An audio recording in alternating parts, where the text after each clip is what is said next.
Hello students, कैसे हैं आप सब। आई होप आप सब अच्छे होंगे और अपनी प्रिपरेशन में लगे होंगे। आज हम लोग जो पढ़ने वाले हैं टॉपिक वो है एटॉमिक फिजिक्स। और ये जो टॉपिक है हम लोग का, ये इस तरीके का टॉपिक है कि हम लोग को सिर्फ अपनी स्टडी को इस तरीके से कन्फाइन करना है कि जो फॉर्मूले हैं इससे रिलेटेड उनको समझना है और जो कॉन्सेप्ट है उनको समझना है और उसी से रिलेटेड जो क्वेश्चंस आते हैं उनको देखना है। ठीक है, हम लोग को बहुत ज्यादा उसका थ्योरेटिकल बैकग्राउंड नहीं जानना, बहुत ज्यादा हम लोग को ये नहीं जानना कि वो कैसे हुआ, थोड़ा सा समझना है और उसके साथ ही जो चीजें हैं उनको करनी है। ठीक है, तो एटॉमिक फिजिक्स में हम लोग क्या क्या पढ़ेंगे, बेसिकली इस पे जो चीजें हम लोग पढ़ने वाले हैं वो है उसका स्ट्रक्चर ऑफ एटम। फिर स्ट्रक्चर ऑफ एटम में जो मेनली पढ़ेंगे वो पढ़ेंगे बोर्स एटॉमिक मॉडल। फिर उसके बाद जो आएगा वो है properties of electron in Bohr's model. उसके बाद energy of electron in Bohr's model, फिर स्पेक्ट्रल लाइन, फिर जो हम लोग का ये एटम होता है अगर उसको एक्साइट कर दिया जाए तो वो डी एक्साइट कैसे होता है उसके बारे में, उसके बाद कुछ क्वेश्चंस को क्लियर। तो स्ट्रक्चर ऑफ एटम, अगर इसकी बात करें कि स्ट्रक्चर ऑफ एटम है क्या, तो थोड़ा सा जान लेते हैं इसकी हल्की सी थोड़ी सी हिस्ट्री। कि देखिए, जब भी हम किसी चीज को देखते हैं अपने चारों तरफ तो उसको एक्सप्लेन करने की कोशिश करते हैं।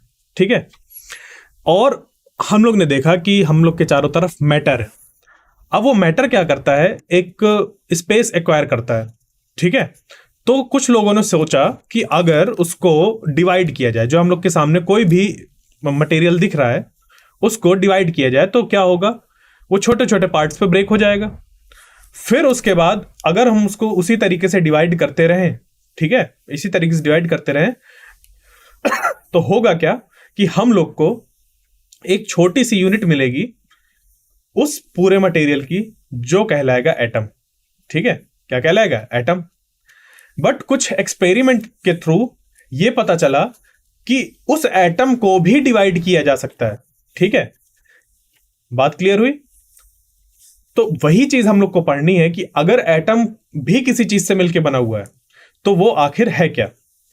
ठीक है, तो इसके लिए सबसे पहले जो एक्सप्लेनेशन दिया गया वो थी मतलब अगर मटेरियल की बात की जाए कि वो मटेरियल कैसे बने हैं तो वो उसके लिए था डाल्टन्स एटॉमिक थ्योरी। तो उसको मैं कवर नहीं कर रहा, उसको सिर्फ मैं बता रहा हूं। वहां पर ये चीज है कि जो हम लोग का एटम है उससे आगे बढ़ना है। ठीक है, अभी जो मटेरियल थे वो एटम से मिलकर बने हैं, वो चीज है, उससे आगे बढ़ते हैं। ठीक है, वो चीज अभी हमें नहीं देखनी, जो डाल्टन्स एटॉमिक थ्योरी थी वो उसको नहीं देखना, उसके आगे देखते हैं। तो जो अब एटम है, एटम का सबसे पहले स्ट्रक्चर जो दिया गया वो दिया गया जे थॉमसन के द्वारा। ठीक है, और इन्होंने ही इलेक्ट्रॉन की डिस्कवरी भी करी थी। और जो इलेक्ट्रॉन था उसकी डिस्कवरी इन्होंने 1897 में करी थी। जो ये डिस्कवरी थी इलेक्ट्रॉन की, उससे ये बात निकल कर आई कि जो एटम है वो खुद किसी चीज से मिलकर बना हुआ है। ठीक है, तो जब ये चीज है कि एटम वो खुद किसी और चीज से बना है तो वो चीजें क्या हैं। अब देखो, जो एटम है वो बहुत छोटा होता है, वहां पर उसको कोई डायरेक्टली देख नहीं सकता। ठीक है, तो क्या करते हैं, इमेजिनेशन के थ्रू और एक्सपेरिमेंट्स के जो रिजल्ट्स हैं उनके थ्रू एक मॉडलिंग करते हैं। ठीक है, मॉडल प्रिपेयर करते हैं कि जो एटम है वो ऐसा होगा। तो थॉमसन ने क्या किया, सबसे पहला अपना मॉडल दिया जिसको हम प्लम पुडिंग मॉडल भी कहते हैं।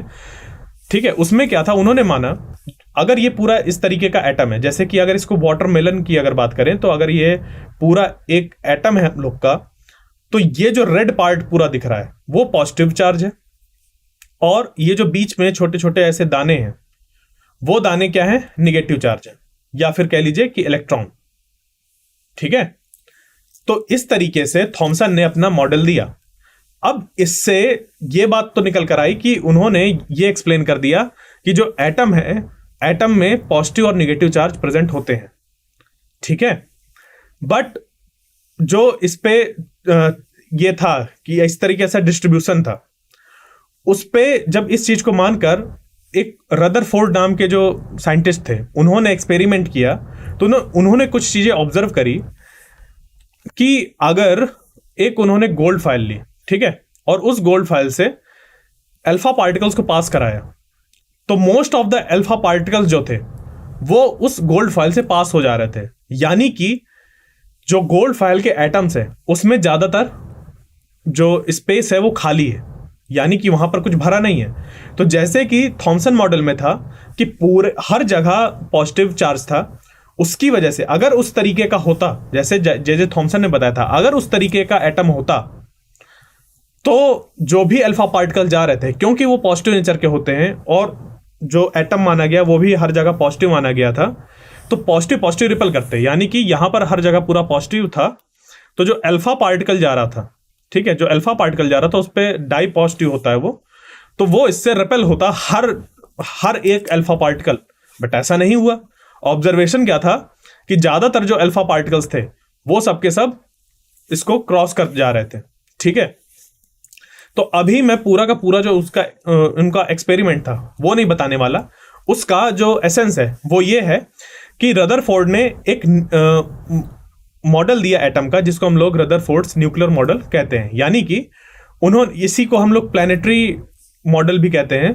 किस तरीके से, जैसे कि प्लैनेट जो होते हैं वो सन के अराउंड घूमते रहते हैं, उसी तरीके से यहां पर रदरफोर्ड ने कहा कि जो पॉजिटिव चार्ज होता है वो पूरे वॉल्यूम में डिस्ट्रीब्यूटेड नहीं होता एटम के, वो डिस्ट्रीब्यूटेड होता है, मतलब एक तरीके से क्या है कि उसका एक हम लोग को कोई परफेक्ट डिस्ट्रीब्यूशन में नहीं मिलता, वो एक जगह कंसंट्रेटेड होता है, ठीक है। और वो सेंटर पे ऐसा कंसंट्रेटेड होता है जिसको क्या कहा गया, न्यूक्लियस कहा गया, ठीक है।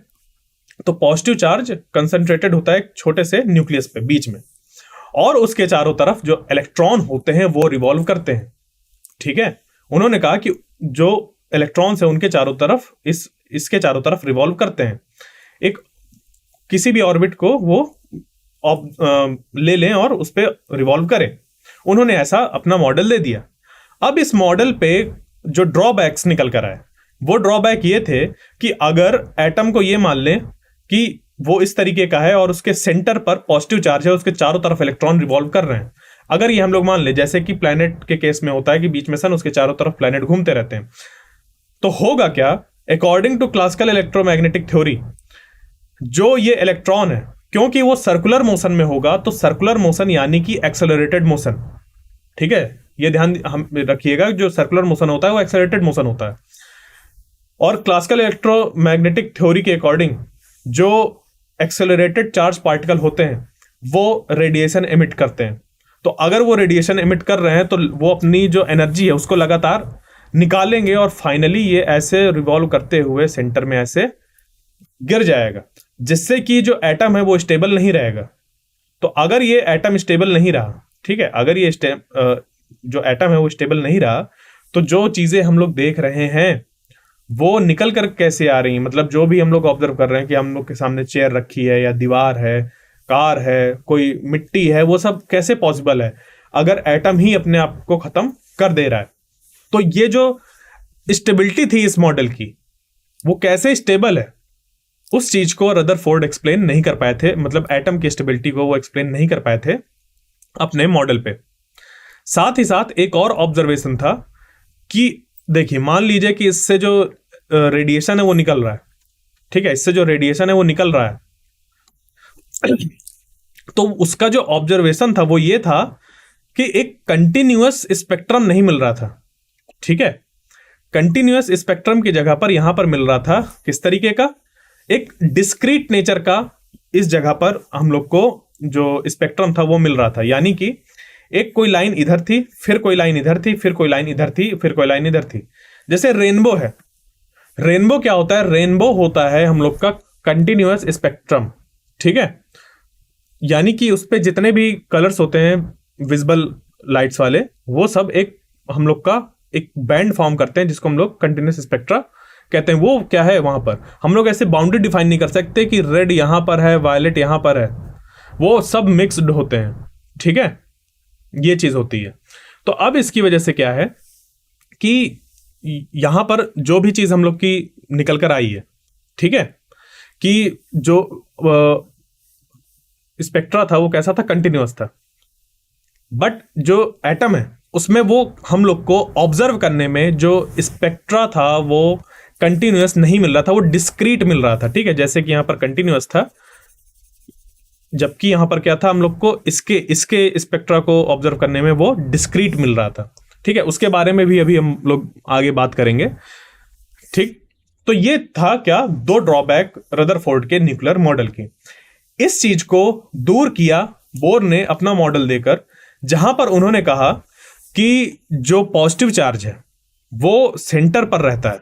ठीक है, वो क्या होता है, सेंटर पर रहता है, यानी कि वो एक न्यूक्लियस फॉर्म करता है, और जो इलेक्ट्रॉन होते हैं वो एक सर्टेन ऑर्बिट में उस न्यूक्लियस के चारों तरफ रिवॉल्व करते हैं। जैसे कि यहां पर एक इलेक्ट्रॉन हो, अब मैं यहां पर ये अभी डिस्क्राइब नहीं कर रहा हूं कि किस ऑर्बिट में कितने इलेक्ट्रॉन होंगे, सिर्फ मैंने अभी ये बताने के लिए कि जो ऑर्बिट वाला कॉन्सेप्ट है कि ऑर्बिट जो होंगी उसी एक ऑर्बिट में जो इलेक्ट्रॉन है वो रिवॉल्व करता रहेगा, और एनर्जी तभी एमिट करेगा जब हायर ऑर्बिट से लोअर ऑर्बिट में ट्रांजिशन करेगा। यानी कि इधर से जो उसकी आउटर ऑर्बिट है वहां से वो इधर वाली ऑर्बिट में जाए, या फिर वहां से ये वाली जो N1 है उस ऑर्बिट में जाए।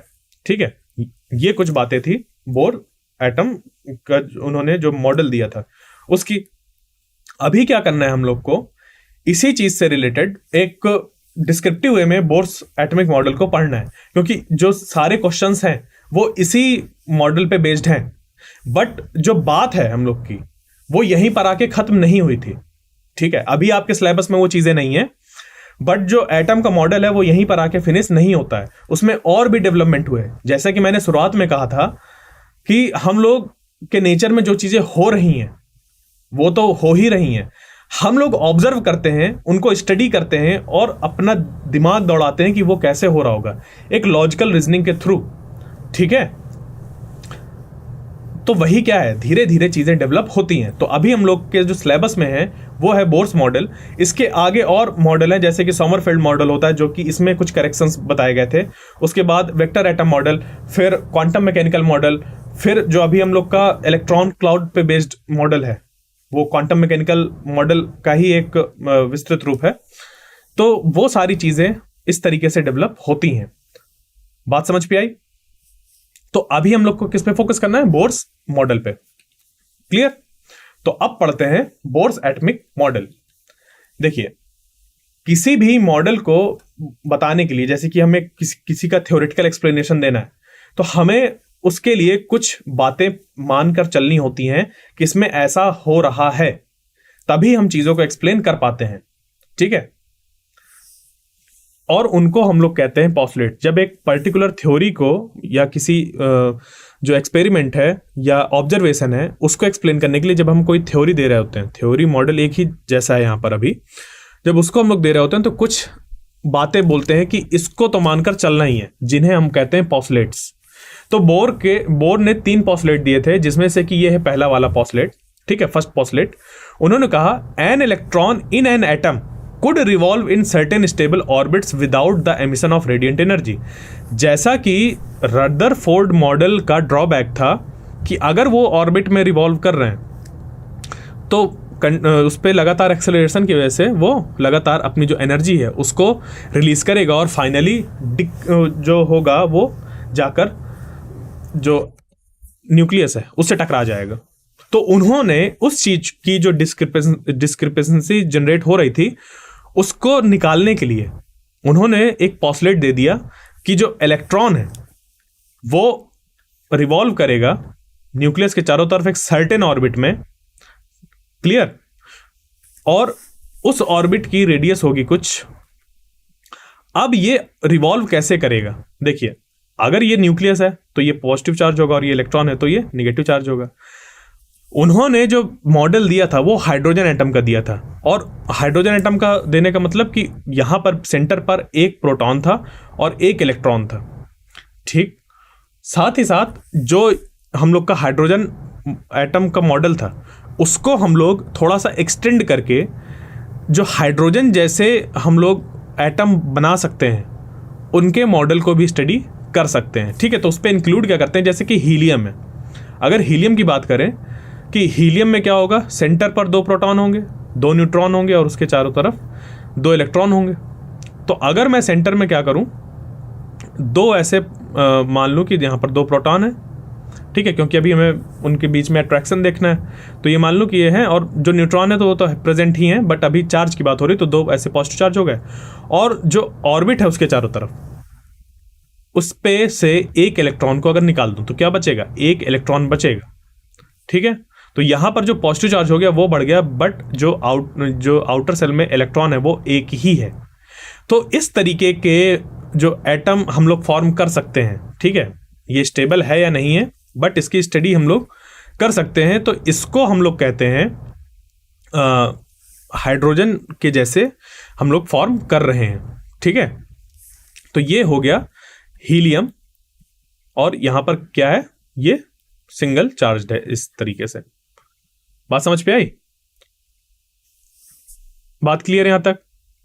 तो अब यहां पर क्या है, जो पहला पॉस्टुलेट वो क्या कहता है कि अगर हाइड्रोजन एटम हो या हाइड्रोजन के जैसे वाले एटम हो, उनमें जो न्यूक्लियस है उसके चारों तरफ इलेक्ट्रॉन एक सर्टेन ऑर्बिट में रिवॉल्व करेगा, और उस पर्टिकुलर ऑर्बिट में रिवॉल्व करते हुए कोई भी एनर्जी एमिट नहीं करेगा। क्लियर? कोई भी एनर्जी एमिट नहीं करेगा। बात क्लियर हुई? तो यहां से जो चीजें निकल कर आई वो ये निकल कर आई कि अगर यहां पर एक बीच में पॉजिटिव चार्ज है और इधर एक इलेक्ट्रॉन है, तो इनके बीच में क्या लगेगा, कूलॉम्स लॉ के अकॉर्डिंग फोर्स लगेगा। और वो फोर्स कैसा होगा, क्योंकि इधर पॉजिटिव है और इधर निगेटिव है, तो वो आपस में एक दूसरे को अट्रैक्ट करेंगे।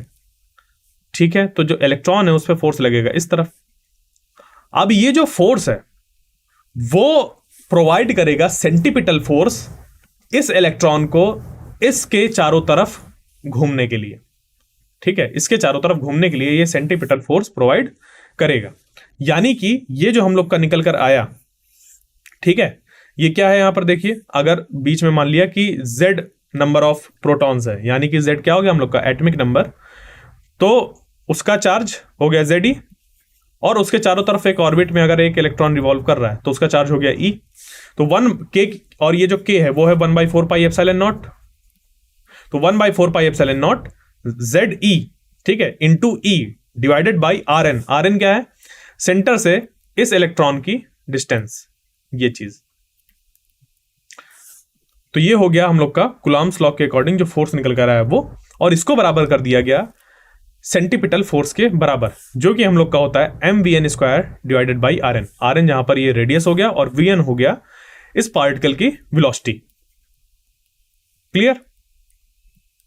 ये तो यहां से हम लोग का ये फॉर्म हो गया। अब इससे क्या कर सकते हैं हम लोग, इससे Rn की वैल्यू निकाल सकते हैं, जो कि निकल कर आ जाएगी ऐसे, Rn is equal to kZe² upon mvn²। यानी कि जो हम लोग का इलेक्ट्रॉन है वो रिवॉल्व कितने रेडियस में करेगा, वो इतने रेडियस पर करेगा। अब ये जो यहां पर n अपीयर हो रहा है, वो n आखिर है क्या, n है नंबर ऑफ ऑर्बिट। अगर ये बीच में न्यूक्लियस है और इसके चारों तरफ इस तरीके से ऑर्बिट्स बने, जैसे कि अभी मैंने बोर मॉडल दिखाया था, ठीक है, पिछली स्लाइड पे, तो वहां पर क्या था, ये n=1 था, फिर ये n=2 था, फिर ये n=3 था। तो इसको कहते हैं नंबर ऑफ ऑर्बिट। तो पहले ऑर्बिट में अगर रिवॉल्व कर रहा होगा तो उसको बोल देंगे R1। R1 is equal to kZe² upon mv1²। अब अगर इसी तरीके के हाइड्रोजन को अगर क्या करे, इस इलेक्ट्रॉन को एनर्जी मिल जाए, तो वो इस ऑर्बिट को छोड़कर वो अगले ऑर्बिट में चला जाता है। ठीक है, और फिर वो वापस डी एक्साइट होकर नीचे आ जाता है। तो इन सब कुछ चीजों को अभी आगे देखेंगे एक एक करके। तो अभी पहला पॉस्टुलेट अगर आपने समझ लिया हो तो आगे चलते हैं सेकंड पॉस्टुलेट में। सेकंड पॉस्टुलेट में क्या है कि अभी देखो Rn निकाल लिया हमने, Rn के उस पे जो फॉर्मूला है उस पे साथ में इधर Vn भी मौजूद है। ठीक है, इस तरफ Vn मौजूद है, और ना तो हमें Vn पता है, तो Rn कैसे निकालेंगे, बाकी चीजें तो कांस्टेंट है। इसके लिए क्या निकल कर आया कि जो Rn होगा वो कैसे डिसाइड होगा कि जो वो इलेक्ट्रॉन है, क्योंकि देखो इलेक्ट्रॉन रिवॉल्व कर रहा है न्यूक्लियस के चारों तरफ। ठीक है, न्यूक्लियस के चारों तरफ वो इलेक्ट्रॉन रिवॉल्व कर रहा है।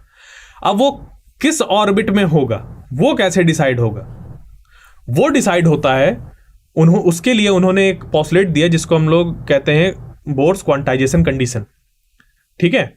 और उसके अकॉर्डिंग ये है कि अगर हम लोग एंगुलर मोमेंटम देखें उस इलेक्ट्रॉन का, क्योंकि वो जो इलेक्ट्रॉन है वो rn रेडियस पे रिवॉल्व कर रहा है और vn वेलोसिटी से अगर रिवॉल्व कर रहा है, ठीक है, मतलब कि अगर सेंटर से वो rn रेडियस पर है और vn वेलोसिटी के साथ वो रिवॉल्व कर रहा है, तो उसका जो एंगुलर मोमेंटम होगा, क्योंकि इलेक्ट्रॉन का जो मास है वो m है, तो वो हो जाएगा m vn rn is equal to n h upon 2 pi, जहां पर h जो है वो है प्लैंक्स कांस्टेंट, ठीक है। जो h है वो क्या है, प्लैंक्स कांस्टेंट, और इसकी वैल्यू होती है 6.6 इंटू 10⁻34 जूल सेकेंड। क्लियर। और ये जो टर्म है ये हम लोग का क्वांटम मैकेनिक्स से निकलकर आया है। तो ये एक जो बनी इक्वेशन, इसको हम लोग कहते हैं बोर्स क्वांटाइजेशन कंडीशन। तो इससे क्या पता चल गया, देखो यहां पर जो h है वो कांस्टेंट है, पाई कांस्टेंट, 2 कांस्टेंट, जो m है वो हम लोग को वैल्यू पता होती है इलेक्ट्रॉन के मास की। तो m अगर यहां पर देख लिया जाए कि उसका हमें वैल्यू पता है, तो सिर्फ बचा क्या, vn और rn। यहां से निकल कर आ गया vn और rn के बीच में रिलेशन, ठीक है। इस तरीके से हम लोग जो ये पॉस्टुलेट हैं उनको समझते हैं। अब चलते हैं नेक्स्ट पॉस्टुलेट में, जो कि है थर्ड पॉस्टुलेट। अब बात आती है कि देखो हम लोग ने क्या किया, पहले पॉस्टुलेट से ये बता दिया कि जो इलेक्ट्रॉन है वो न्यूक्लियस के चारों तरफ एक r ऑर्बिट में, या फिर कह लीजिए कि rn रेडियस के ऑर्बिट में वो रिवॉल्व करेगा, और कितनी वेलोसिटी से करेगा, vn वेलोसिटी से। तो अब बात आती है कि rn कैसे फिक्स करेंगे, vn कैसे फिक्स होगा, उनके बीच में रिलेशन क्या है, वो पता चलता है सेकंड पॉस्टुलेट से, जहां पर हम लोग के पास ये क्या है कि mvn rn is equal to n h upon 2 pi, ठीक है। तो अगर पहले ऑर्बिट में है तो n की वैल्यू हो जाएगी 1, तो mv1 r1 is equal to हो जाएगा h अपॉन 2 पाई, और अगर सेकंड में है तो mv2 r2 is equal to h upon 2 pi. इस तरीके से चीजें निकलकर आ जाएंगी। क्लियर। अब क्या है कि अगर कोई इलेक्ट्रॉन किसी ऑर्बिट में मौजूद है, और क्योंकि ऑब्जर्वेशन था कि जो हाइड्रोजन एटम है वो एमिट करता है स्पेक्ट्रल लाइंस को, ठीक है, कुछ लाइंस को, विजिबल कलर की लाइट को, साथ ही साथ इंफ्रारेड को और अल्ट्रावायलेट लाइट को भी वो क्या करता है, एमिट करता है हाइड्रोजन एटम। तो वो कैसे करता है उसको एक्सप्लेन करने के लिए उन्होंने बताया कि जब तक ये यहां पर रिवॉल्व करेगा अपनी ऑर्बिट में, तब तक कोई एनर्जी नहीं रिलीज करेगा, और वो कब करेगा, जब वो आउटर सेल से, इसको सेल या ऑर्बिट दोनों हम लोग कहते हैं, तो जब आउटर सेल से वो इनर सेल में ट्रांजिशन करेगा, तो जितना इस वाले ऑर्बिट और इस वाले ऑर्बिट के बीच में एनर्जी गैप होगा, उतने एनर्जी का वो फोटोन रिलीज कर देगा, ठीक है। और उस फोटोन की फ्रीक्वेंसी अगर न्यू मान ली जाए, क्या मान ली जाए, न्यू, तो उस की एनर्जी होगी उस फोटोन की h न्यू, जो कि हम लोग निकाल सकते हैं en2 माइनस en1। अगर इस ऑर्बिट को मान लें n2 और इसको मान लें n1, तो ये निकल कर आ गया कि यहां से यहां तक ये ऐसे फॉल होने पे ये निकल कर आया, ठीक है। बात क्लियर। तो ये थे बोर के 3 पॉस्टुलेट्स। अब अगर हम लोग को पॉस्टुलेट्स पता चल गए हैं, तो जो मॉडल था उसको मैं पूरा थ्योरेटिकल एक्सप्लेन नहीं कर रहा, उसके जो हम लोग के रिजल्ट्स हैं उनको मैं एक्सप्लेन करने वाला हूं कि उन पॉस्टुलेट से किस तरीके से जो मॉडल है एटम का, उसमें जो रिजल्ट्स हैं हम लोग के, वो क्या निकल कर आते हैं, ठीक है। तो वो हम लोग पढ़ेंगे properties of electron in Bohr's model के अंदर। और वो सबसे पहला जो है कि रेडियस कितना होगा, इसका एक लंबा सा डेरिवेशन होता है, वो निकल कर आएगा हम लोग का। ये देखो डेरिवेशन नहीं आने वाले जेईई मेन में, तो हम लोग क्या करेंगे, डायरेक्ट रिजल्ट्स पर जंप करेंगे। तो अगर हम लोग से पूछ लिया जाए कि एक कोई इलेक्ट्रॉन है जो कि n equal to third orbit letter suppose कह दिया, उसमें वो रिवॉल्व कर रहा है, और वो जो एटम है वो है हीलियम लाइक एटम, ठीक है, या कह लीजिए कि हीलियम का एटम है बट वो हाइड्रोजन लाइक है, ठीक है, हीलियम एटम है बट वो कैसा है, हाइड्रोजन लाइक। तो हाइड्रोजन लाइक एटम का मतलब कि इसके पास जो इलेक्ट्रॉन होगा हीलियम के पास, वो कितना होगा, आउटर मोस्ट सेल में सिर्फ एक होगा, ठीक है। या कह लें कि टोटल जो इलेक्ट्रॉन होंगे वो उस पे हीलियम में एक ही प्रेजेंट होगा, उसके अलावा कोई इलेक्ट्रॉन नहीं होगा। बट जो न्यूक्लियस में प्रोटॉन है वो ज़्यादा होंगे, तो वो कैसे पता चलेगा? जेड से पता चलेगा। कितने होंगे वो? जेड से पता चलेगा। तो उस केस में जो हम लोग का निकल कर आएगा रेडियस, क्योंकि जो हीलियम है उसका एटॉमिक नंबर होता है 2, यानी कि Z इज इक्वल टू 2। ठीक है, तो उस केस में निकल कर आ जाएगा क्या?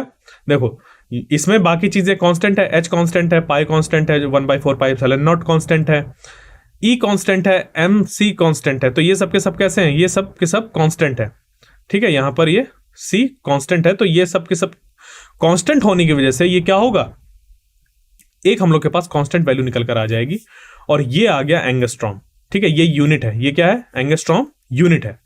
किस तरीके की यूनिट? क्या मतलब है? ये एक मल्टीप्लायर है। जैसे कि हम लोग ये बोलते हैं ना मिली, सेंटी, ठीक है, उस तरीके से जो एंगस्ट्रॉम है वो भी हम लोग का एक यूनिट रिप्रेजेंट करता है मल्टीप्लायर के साथ साथ। कैसे? एंगस्ट्रॉम का मतलब होता है 10⁻⁻10 मीटर्स।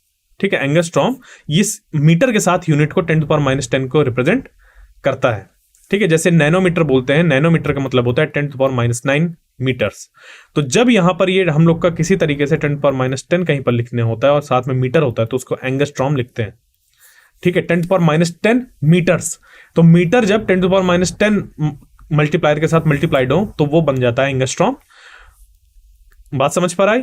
तो जो Rn हम लोग का निकल कर आएगा वो इस फॉर्मूले से निकल कर आएगा, और ये एंगस्ट्रॉम हो जाएगी उसकी यूनिट। तो 0.529 into n square upon Z. Z की वैल्यू अगर 2 है, और जो ऑर्बिट है वो बात हो रही है कि जो इलेक्ट्रॉन है वो हीलियम एटम के, जो कि हाइड्रोजन लाइक है, उसके थर्ड ऑर्बिट में है।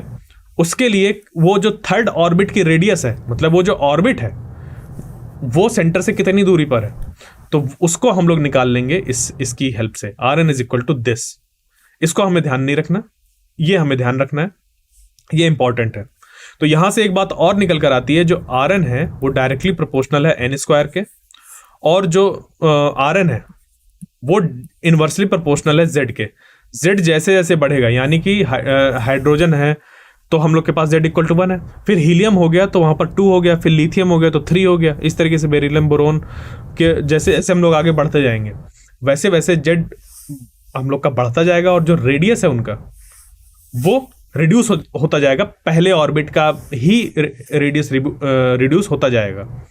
जैसे कि अगर ये कहें कि हाइड्रोजन एटम के लिए अगर पहला वाला जो रेडियस था वो इतना लंबा था, ठीक है, लेट अस सपोज पहला वाला जो रेडियस था वो इतना लंबा था, ठीक है, तो सेम यहां पर एक इलेक्ट्रॉन है, बट क्योंकि यहां पर जो Z यहां पर 1 था वो Z यहां पर 2 हो गया हीलियम के लिए, तो जो ये रेडियस होगी वो डिक्रीज हो जाएगी। Z जो रेडियस होगी वो क्या हो जाएगी? डिक्रीज हो जाएगी। पहले वाले ऑर्बिट के लिए ही रेडियस डिक्रीज हो जाएगी। बात समझ पे आई? तो इस तरीके से हम लोग इन चीजों को देखते हैं। ठीक है, तो इनसे जो इंपॉर्टेंट रिजल्ट है वो मैंने बता दिया, और क्वेश्चन किस तरीके से आएंगे वो भी बता दिया। आगे बढ़ते हैं, अब दूसरी प्रॉपर्टी को देखते हैं जो कि है वेलोसिटी इन nth ऑर्बिट। तो अगर कोई इलेक्ट्रॉन रिवॉल्व कर रहा है और वहां पर उसकी वेलोसिटी है vn, vn मतलब nth ऑर्बिट में रिवॉल्व करते हुए उस इलेक्ट्रॉन की जो वेलोसिटी है उसको हम लोग ने बोला vn। तो वो कैसे, कितनी निकल कर आएगी? वो निकल कर आएगी vn इज इक्वल टू, देखिए यहां पर ही सारा कांस्टेंट, तो इनकी जब वैल्यू रखेंगे तो ये निकल कर आ जाएगा ऐसा 2.18 into 10⁶ into z upon n। n तो आप समझ गए, नंबर ऑफ ऑर्बिट है, पहला ऑर्बिट, दूसरा ऑर्बिट, तीसरा ऑर्बिट। किस ऑर्बिट की बात कर रहे हैं हम लोग? किस ऑर्बिट में हम लोग को फाइंड करना है वो वहां पर n रखेंगे और z हो जाएगा। अगर हाइड्रोजन लाइक एटम है, जैसे कि हीलियम हो बट वो हाइड्रोजन लाइक हो, हाइड्रोजन लाइक मतलब कि आउटर मोस्ट जो सेल है, या फिर कह लें कि जो टोटल नंबर ऑफ इलेक्ट्रॉन्स है उसमें एक ही सेल है, ठीक है, सिर्फ एक ही इलेक्ट्रॉन रिवॉल्व कर रहा है एक न्यूक्लियस के चारों तरफ, और जो न्यूक्लियस है उसका साइज बढ़ रहा है। बात क्लियर हुई? तो ये चीजें हमें ध्यान रखनी है वेलोसिटी से रिलेटेड। अब इस पे जो नेक्स्ट आती है वो है एंगुलर वेलोसिटी। तो देखो, एंगुलर वेलोसिटी और लीनियर वेलोसिटी में जो रिलेशन होता है वो क्या होता है? v इज इक्वल टू होता है ओमेगा r।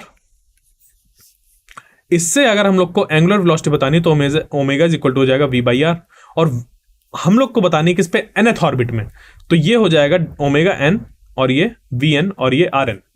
अब Vn और Rn तो हम लोग ने अभी देखा ही क्या होता है, ठीक है। Vn और Rn हम लोग देख चुके हैं, तो जब Vn और Rn हम लोग को पता है, उनको जब डिवाइड कर देंगे तो हम लोग का ये चीज निकल कर आ जाएगा। अब देखिए यहां पर मैंने ब्लैंक स्पेस छोड़ दिया है, आप उसको डिवाइड करिए, कैलकुलेट करिए और यहां पर कमेंट सेक्शन पर लिखिए, ठीक है, कि वो क्या आप निकाल पा रहे हैं।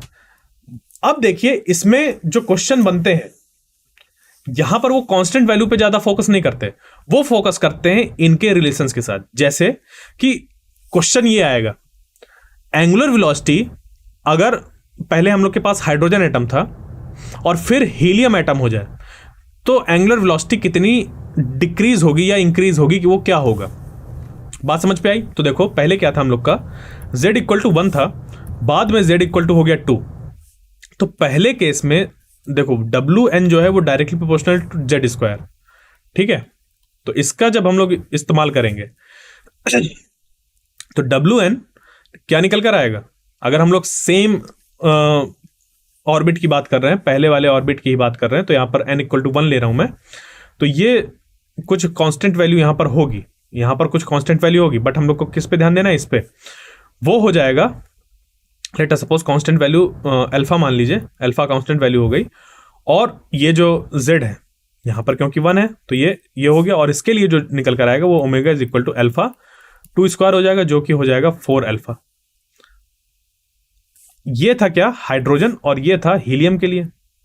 तो कितना देखो रेडियस में अंतर आया, उसके लिए अगर हम लोग निकाल लें क्या, रेशियो, तो ये बन जाएगा अल्फा 1 यानी कि alpha divided by 4 alpha, alpha से अल्फा कैंसिल।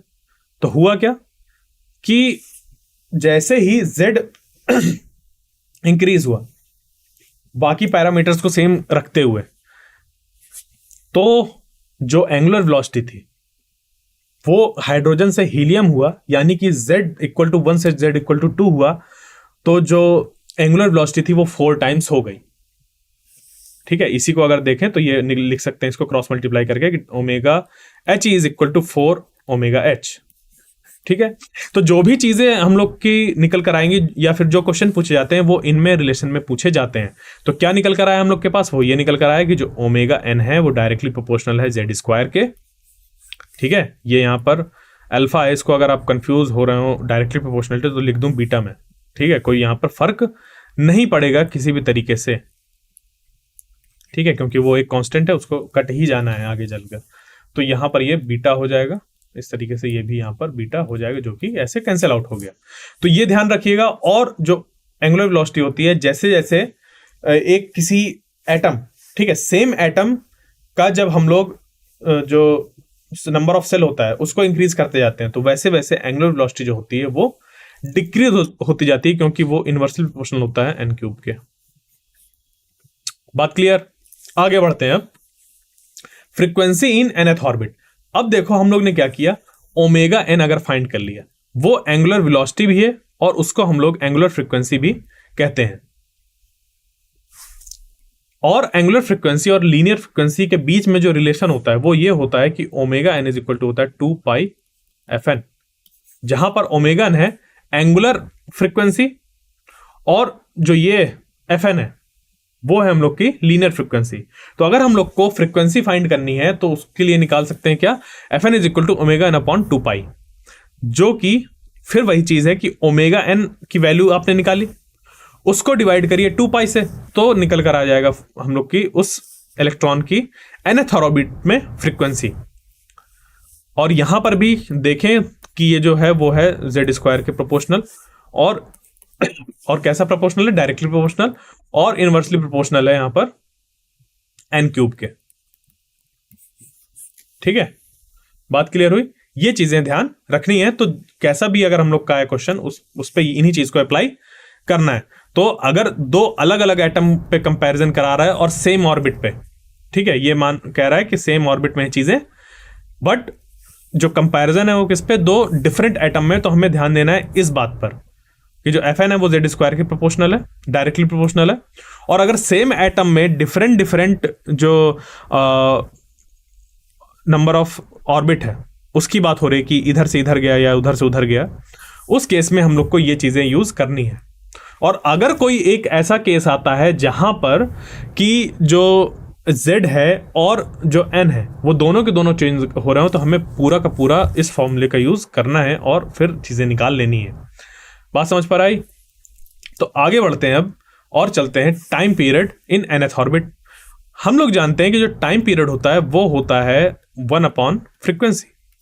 तो फ्रीक्वेंसी अगर हम लोग को पता चल गया है तो टाइम पीरियड निकालने के लिए f जब पुट करेंगे तो वो निकल कर आ जाएगा क्या कि जो Tn है वो directly proportional to n cube है, जहां पर n है वही नंबर ऑफ ऑर्बिट्स और जो z है वो है एटॉमिक नंबर।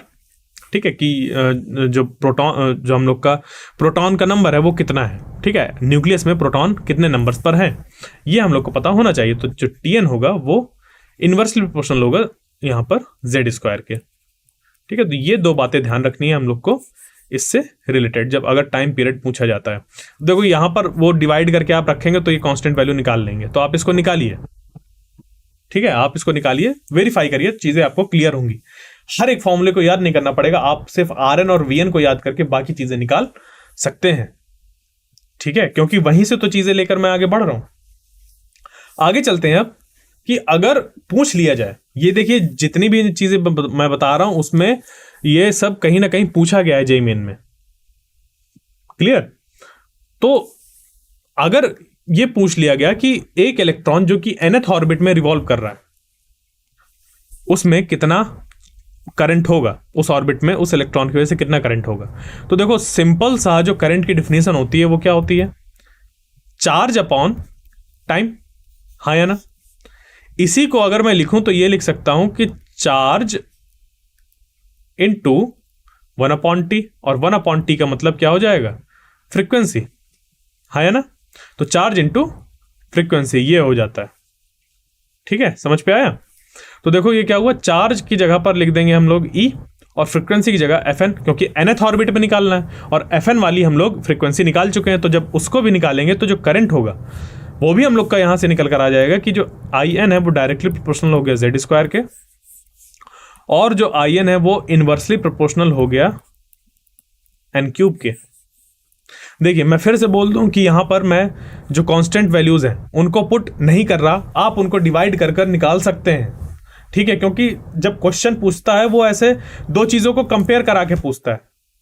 उस केस में ये जो कांस्टेंट वैल्यू होती है वो कट हो जाती है, एक दूसरे को कैंसिल आउट कर देती है, और फिर हम लोग को यहां पर चीजें किस पे पूरी तरीके से सॉल्व करनी होती हैं? इस प्रोपोर्शनलिटी वाले रिलेशंस के साथ। ठीक है, इसको अगर आपको यहां पर नहीं दिखाओ तो मैं यहां पर लिख दूं कि जो In है वो इनवर्सली प्रोपोर्शनल है n³ के। क्लियर? आगे बढ़ते हैं अब magnetic induction at centre. Magnetic induction का मतलब देखिए, हम लोग जानते हैं कि जो इलेक्ट्रॉन है वो एक तरीके का चार्ज है, और जो मूविंग चार्जेस होते हैं वो प्रोड्यूस करते हैं करंट, और जो करंट होता है वो जनरेट करता है मैग्नेटिक फील्ड को। और जो सर्कुलेटिंग करंट लूप्स होते हैं वो हम लोग के होते हैं cause of magnetic dipole moment, यानी कि वो जनरेट करते हैं मैग्नेटिक मोमेंट को जनरेट करते हैं। तो मैग्नेटिक मोमेंट अभी हम लोग आगे निकालेंगे, बट अभी हम लोग को क्या देखना है कि अगर मैग्नेटिक मोमेंट आ रहा है तो साथ में उसमें क्या होगा, एक मैग्नेटिक फील्ड भी वो जनरेट करेगा। तो जो इलेक्ट्रॉन है वो रिवॉल्व कर रहा है चारों तरफ न्यूक्लियस के, तो यहां पर रिवॉल्व करते हुए एक तो करंट प्रोड्यूस कर रहा है, उस करंट की वजह से इस सेंटर पर एक मैग्नेटिक फील्ड होगी, और nth वाले सेल में जो इलेक्ट्रॉन है उसकी वजह से ये मैग्नेटिक फील्ड होगी। तो हम लोग जानते हैं कि अगर कोई एक ऐसा लूप है, सर्कुलर लूप है, तो उसके सेंटर पर जो मैग्नेटिक फील्ड होती है वो कितनी होती है? B = μ0I/2r, where r is the radius. तो यहां पर जो रेडियस होगी वो क्या होगी? Rn होगी। ठीक है, जैसे कि यहां पर रेडियस r थी तो यहां पर रेडियस क्या होगी? Rn होगी। तो यहां से हम लोग का निकल कर आ जाएगा, देखिए In और Rn, इन दोनों की वैल्यू हम लोग अपना जो प्रीवियस चीज है वहां से उठाकर पुट कर देंगे, जिससे कि एक कांस्टेंट वैल्यू मिलेगी, और जो Bn है वो डायरेक्टली प्रोपोर्शनल हो जाएगा z³ के, और जो Bn है वो इनवर्सली प्रोपोर्शनल हो जाएगा n⁵ के। बात समझ पे आई? इन चीज़ों का हमें ध्यान रखना है। तो क्वेश्चन इस पे ऐसा आएगा कि एक कोई एटम है जिसपे कि जो नंबर ऑफ प्रोटॉन्स है या कह लीजिए कि एटॉमिक नंबर है वो कुछ दिया होगा, और जो इलेक्ट्रॉन है वो किसी ऑर्बिट में रिवॉल्व कर रहा है, तो हम लोग को वहाँ पर सेंटर में कितना मैग्नेटिक फील्ड इंड्यूस होगी वो हमें बताना है। तो डायरेक्ट इस पे वैल्यू पुट करके हम लोग निकाल सकते हैं। बात समझ पर आई? आगे बढ़ते हैं अगली प्रॉपर्टी में, जो कि है magnetic moment of electron in nth orbit. ठीक है, of electron in nth orbit. तो इस पे जब हम लोग निकालेंगे ये चीजें, तो देखो मैग्नेटिक डायपोल मोमेंट जो फॉर्मूला होता है वो होता है कि mu is equal to I A, where I is the current and A is the area of cross section. तो अगर हम लोग के पास कोई ऐसा लूप होता है, सर्कुलर लूप, तो उसमें हम लोग क्या करते हैं, इसमें कितना करंट फ्लो हो रहा है वो चीज चेक करते हैं, और साथ ही साथ इसका एरिया कितना है वो हम लोग देखते हैं। ठीक है, तो जब इस तरीके से चीजें निकल कर आती हैं, तो अब क्या है हम लोग के पास, हम लोग को निकालना है कि उस इलेक्ट्रॉन का मैग्नेटिक डायपोल मोमेंट जो कि nth ऑर्बिट में रिवॉल्व कर रहा है। अब अगर वो nth ऑर्बिट में रिवॉल्व कर रहा है तो वो क्या कर रहेगा, एक करंट को जनरेट करेगा, साथ ही साथ जिस जगह पर, जिस ऑर्बिट में वो रिवॉल्व कर रहा होगा उसका अगर हम लोग एक RN रेडियस मान के कंसीडर करें कि एक सर्कल बन रहा है ऐसा, तो उसको मान सकते हैं कि पाई आर स्क्वायर उसका क्रॉस सेक्शन है, या फिर उसका एरिया जो है वो क्रॉस सेक्शन एरिया वो ए है। ठीक है, और ए कितना है हम लोग का, पाई आर एन स्क्वायर। तो मैग्नेटिक मोमेंट हम लोग का इसको म्यू से रिप्रेजेंट करते हैं और एम से भी रिप्रेजेंट करते हैं, तो एम एन हो जाएगा I N into pi R N square. ठीक है, I N into pi R N square, जो कि बराबर होगा N E H upon 4 pi M. समझ पे आया? तो अगर हम लोग से कह दिया जाए कि पहले उस पे पहले ऑर्बिट में कितना मैग्नेटिक मोमेंट होगा, तो उसको हम लोग इस तरीके से n इक्वल टू 1 पुट कर ये निकाल सकते हैं। ठीक है, बात क्लियर? आगे बढ़ते हैं। अब देखिए, हम लोग ने इलेक्ट्रॉन रिवॉल्व कर रहा है ऑर्बिट्स में, वो एक जगह से दूसरी जगह जा रहा है। ठीक है, ये सब हम लोग ने सीखा, जाना, और उसमें क्या क्या प्रॉपर्टी होल्ड्स करती हैं, क्या फॉर्मूले हैं, वो सब देखा। अब क्या करेंगे, अभी हम लोग जो इलेक्ट्रॉन है उस पर्टिकुलर इलेक्ट्रॉन की एनर्जी कितनी होती है वो देखते हैं, वो कैसे कैलकुलेट की जाती है। इसके लिए सिंपल सा लॉजिक ये है कि अगर कोई एक इलेक्ट्रॉन रिवॉल्व कर रहा है एक सेंटर के चारों तरफ या न्यूक्लियस के चारों तरफ, जो कि यहां पर एक वेलोसिटी के साथ ऐसे मूव कर रहा है, तो देखो कोई भी चीज अगर v वेलोसिटी से मूव कर रही है तो उसमें क्या होगी, काइनेटिक एनर्जी, है ना। तो अगर उसमें काइनेटिक एनर्जी है तो जो एक कंट्रीब्यूशन आएगा एनर्जी का वो हो जाएगा काइनेटिक एनर्जी का, और दूसरा यहां पर पॉजिटिव चार्ज है न्यूक्लियस में और ये है निगेटिव चार्ज, तो इन दोनों के बीच में एक पोटेंशियल एनर्जी भी एक्ट करेगी, क्योंकि इस पॉजिटिव चार्ज के इलेक्ट्रिक फील्ड में ये इलेक्ट्रॉन रखा हुआ है।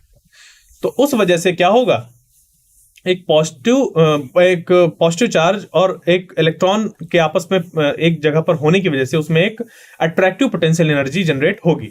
तो वो निकल कर आ जाएगा, जो टोटल एनर्जी होगी उस पार्टिकल की वो हो जाएगी kn प्लस pn, जहां पर kn हो जाएगी हाफ mv स्क्वायर। वहां से हम लोग के पास ये चीज निकल कर आ जाएगी, और ये हो जाएगा पोटेंशियल एनर्जी। तो इसको जब हम लोग सॉल्व करते हैं तो वो निकल कर आ जाता है En is equal to minus half kz square by Rn।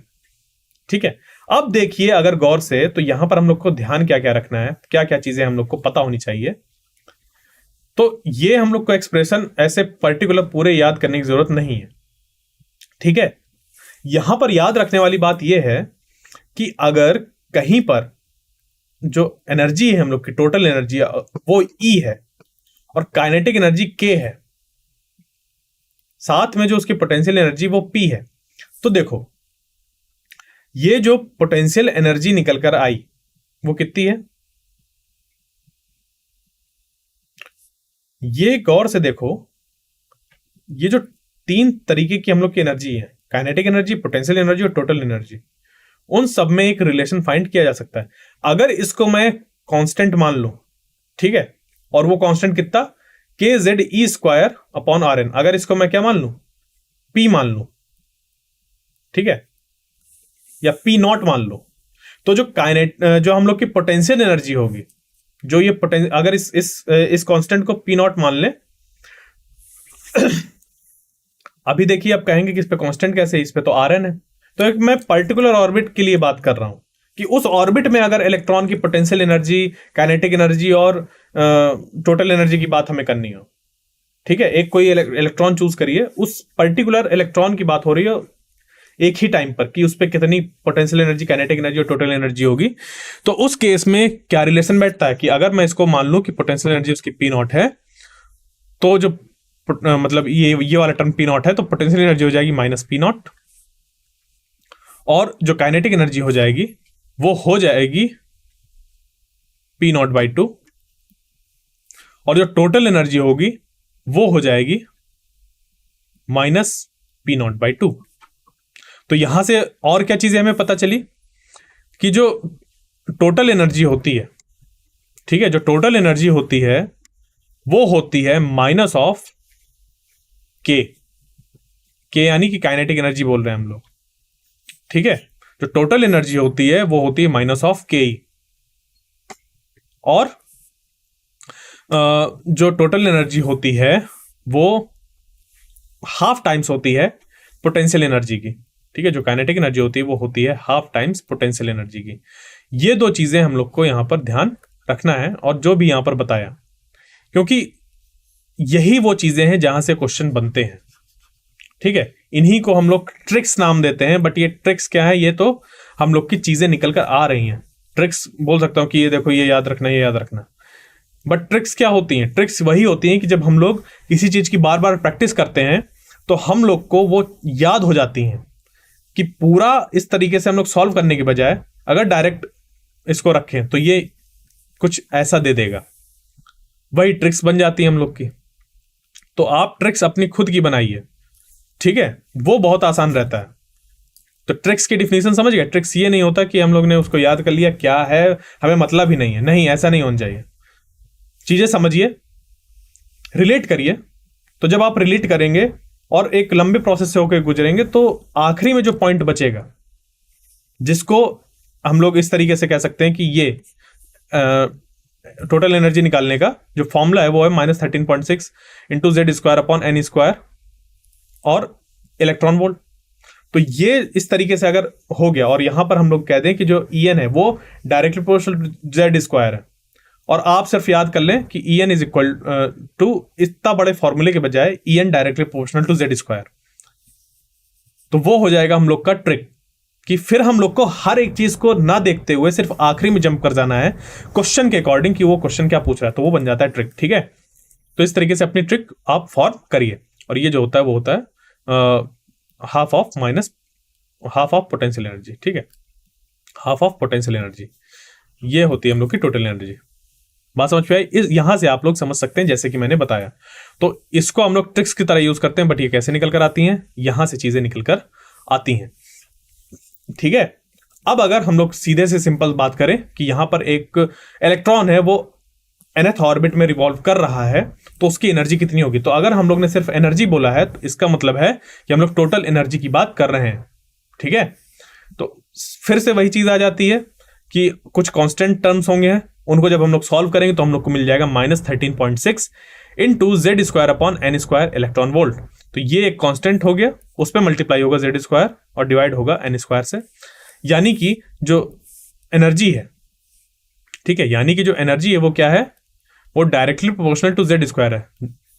जैसे जैसे हम लोग हाइड्रोजन लाइक एटम में आगे बढ़ते जाएंगे, हीलियम के आगे लिथियम, बेरिलियम, इस तरीके से बढ़ते जाएंगे, वहां पर जो जेड होगा वो भी बढ़ता जाएगा।